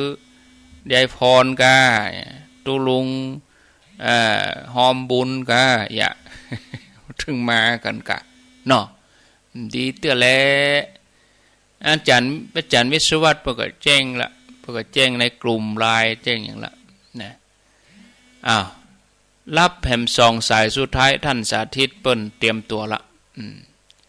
เจริญพรเจ้าช่วยใส่เจ้าโทษจากที่ไหนตั้งใดแม่ดวงดีน้ำรัดเจ้ามีปัญหาแม่ดวงดีเขานี่นะจ้าอันสุดวิสัยก็คือไฟฟ้าดับเหียอินเทอร์เน็ตลุเหียแต่อันน่ะห้อยต้องซักนี่ตัวลุงเพิ่นบ่ดีแก่ตัวลุงดีแล้วแต่ว่าเพิ่นเอาเทปออกก็เพิ่นบ่สะดวกอ่ะมันดาเกี่ยมงานน่ะเกี่ยมงานวัดอ่ะวัดเพิ่นมีงานวันเนี้ยเสร็จแต่ก็กำลังนั่งเข้ารายการคนนั้นมาห้องเอานั้นคนนี้มาห้องเอานี้คนนั้นมาถามอันนั้นคนนั้นมาถามอันนี้อีกตัวลุงปีกมาวัดแล้วรู้กินข้าวลำนะเตียวได้สบายวันพัดนี่จะจัดรายการละมาเจ้านะแต่เมื่อวันนี่มันได้จัดเด้อเจ้าครับวันพุธพัดศุกร์นี่ถ้าได้ฝากเน้นลักก็ด้วยเน้นลักฟังอยู่นี่มนเลยบ่าย3 ถึง 5 โมงเด้อพุธพัดศุกร์ก็วันพุธวันฮือวันหนึ่ง15 16 17 3 โมงถึง 5 โมงฝากเน้นลักไว้ก็ตัวลุงก็ได้ไปด้วยกันถึง 3-4 งานเนี่ยเนาะที่วันที่16เนี่ยก็ที่วัดพระครูเฉลิมพระเกียรติที่หลังวัดพระสิงห์ในเมืองเชียงใหม่ก็เดี๋ยวจะมาออกวัดไปจะไปแวะวัดพระสิงห์ก่อนก็เดี๋ยวออกวัด5 โมงออกวัดไปถึงวัดพระสิงห์6 โมงไปถึงเชียงไฮ้ประกอบ7 โมงปลาย8 โมงอีกเนาะเจริญพรไปสาฐานพระครูครับป้อนันประเสริฐเมืองน่านเนาะครับโทรหาเดี๋ยวที่บอกให้ติดครับไม่ได้โอ้จบติดเดี๋ยวเมื่อน่ะได้โทรหากันเนาะป้อนันเนาะครับกำลังใจท่านครูกำลังใจแต่เนอครับนักศึกษากูขับไปดีครับม่อนอกม่อนใจแต่เนอลุงโพลุงใช้เอไฟโชคาจะไปครับสาธุเอาใจก่อนเนาะโอ้มาคืนมาลูนกว่ามาคืนบ่จะจบแล้วก็เอาใจก่อนท่านสาธิตเปิ้นพร้อมละต่อไปจะตัดสัญญาณไปลำปางญาติโยมได้ฟังรายการธรรมาภิวัตรจากท่านสาธิตธีระปัญโยตี4 ครึ่งจนถึงเวลา7 โมงท่านจบรายการก็อาตมาก็ถึงเวียงเป้าบุญพอดีเนาะฟังในรถไปด้วยฟังหลายสถานีอยู่ในเวียงท่าจ้างหลายช่อหานะ 100.25 น่านฟ้าเรดิโออาตมาฟังในรถปุ๊บไปหายห้วยห้องไข่ปะญาติโยมอยู่แถวสารปีสันทรายด้วยสเก็ตนี่ในเวียงนี่ได้ยินนะแต่เพิ่นบ่จ้างไหลเพิ่นจะแนฟังที่เดียวเท่านั้นเพิ่นจะฟังจุดเดียวก็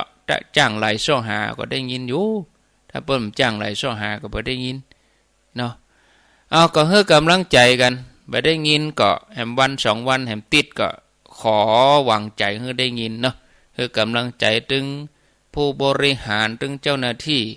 โดยเฉพาะอาจารย์วิสุวัตรวรกิจโจก็คือกำลังใจเปิ้นผู้ฟังตัวที่ล้อใช้ชดใช้จอถ้าได้ยินแล้วโตถ้าอย่ายังกับใบต้นหญ้าได้น้ำฝนเนี่ยก็สัญญาณท่านพร้อมแล้วนิมนต์เลยครับนิมนต์ครับผม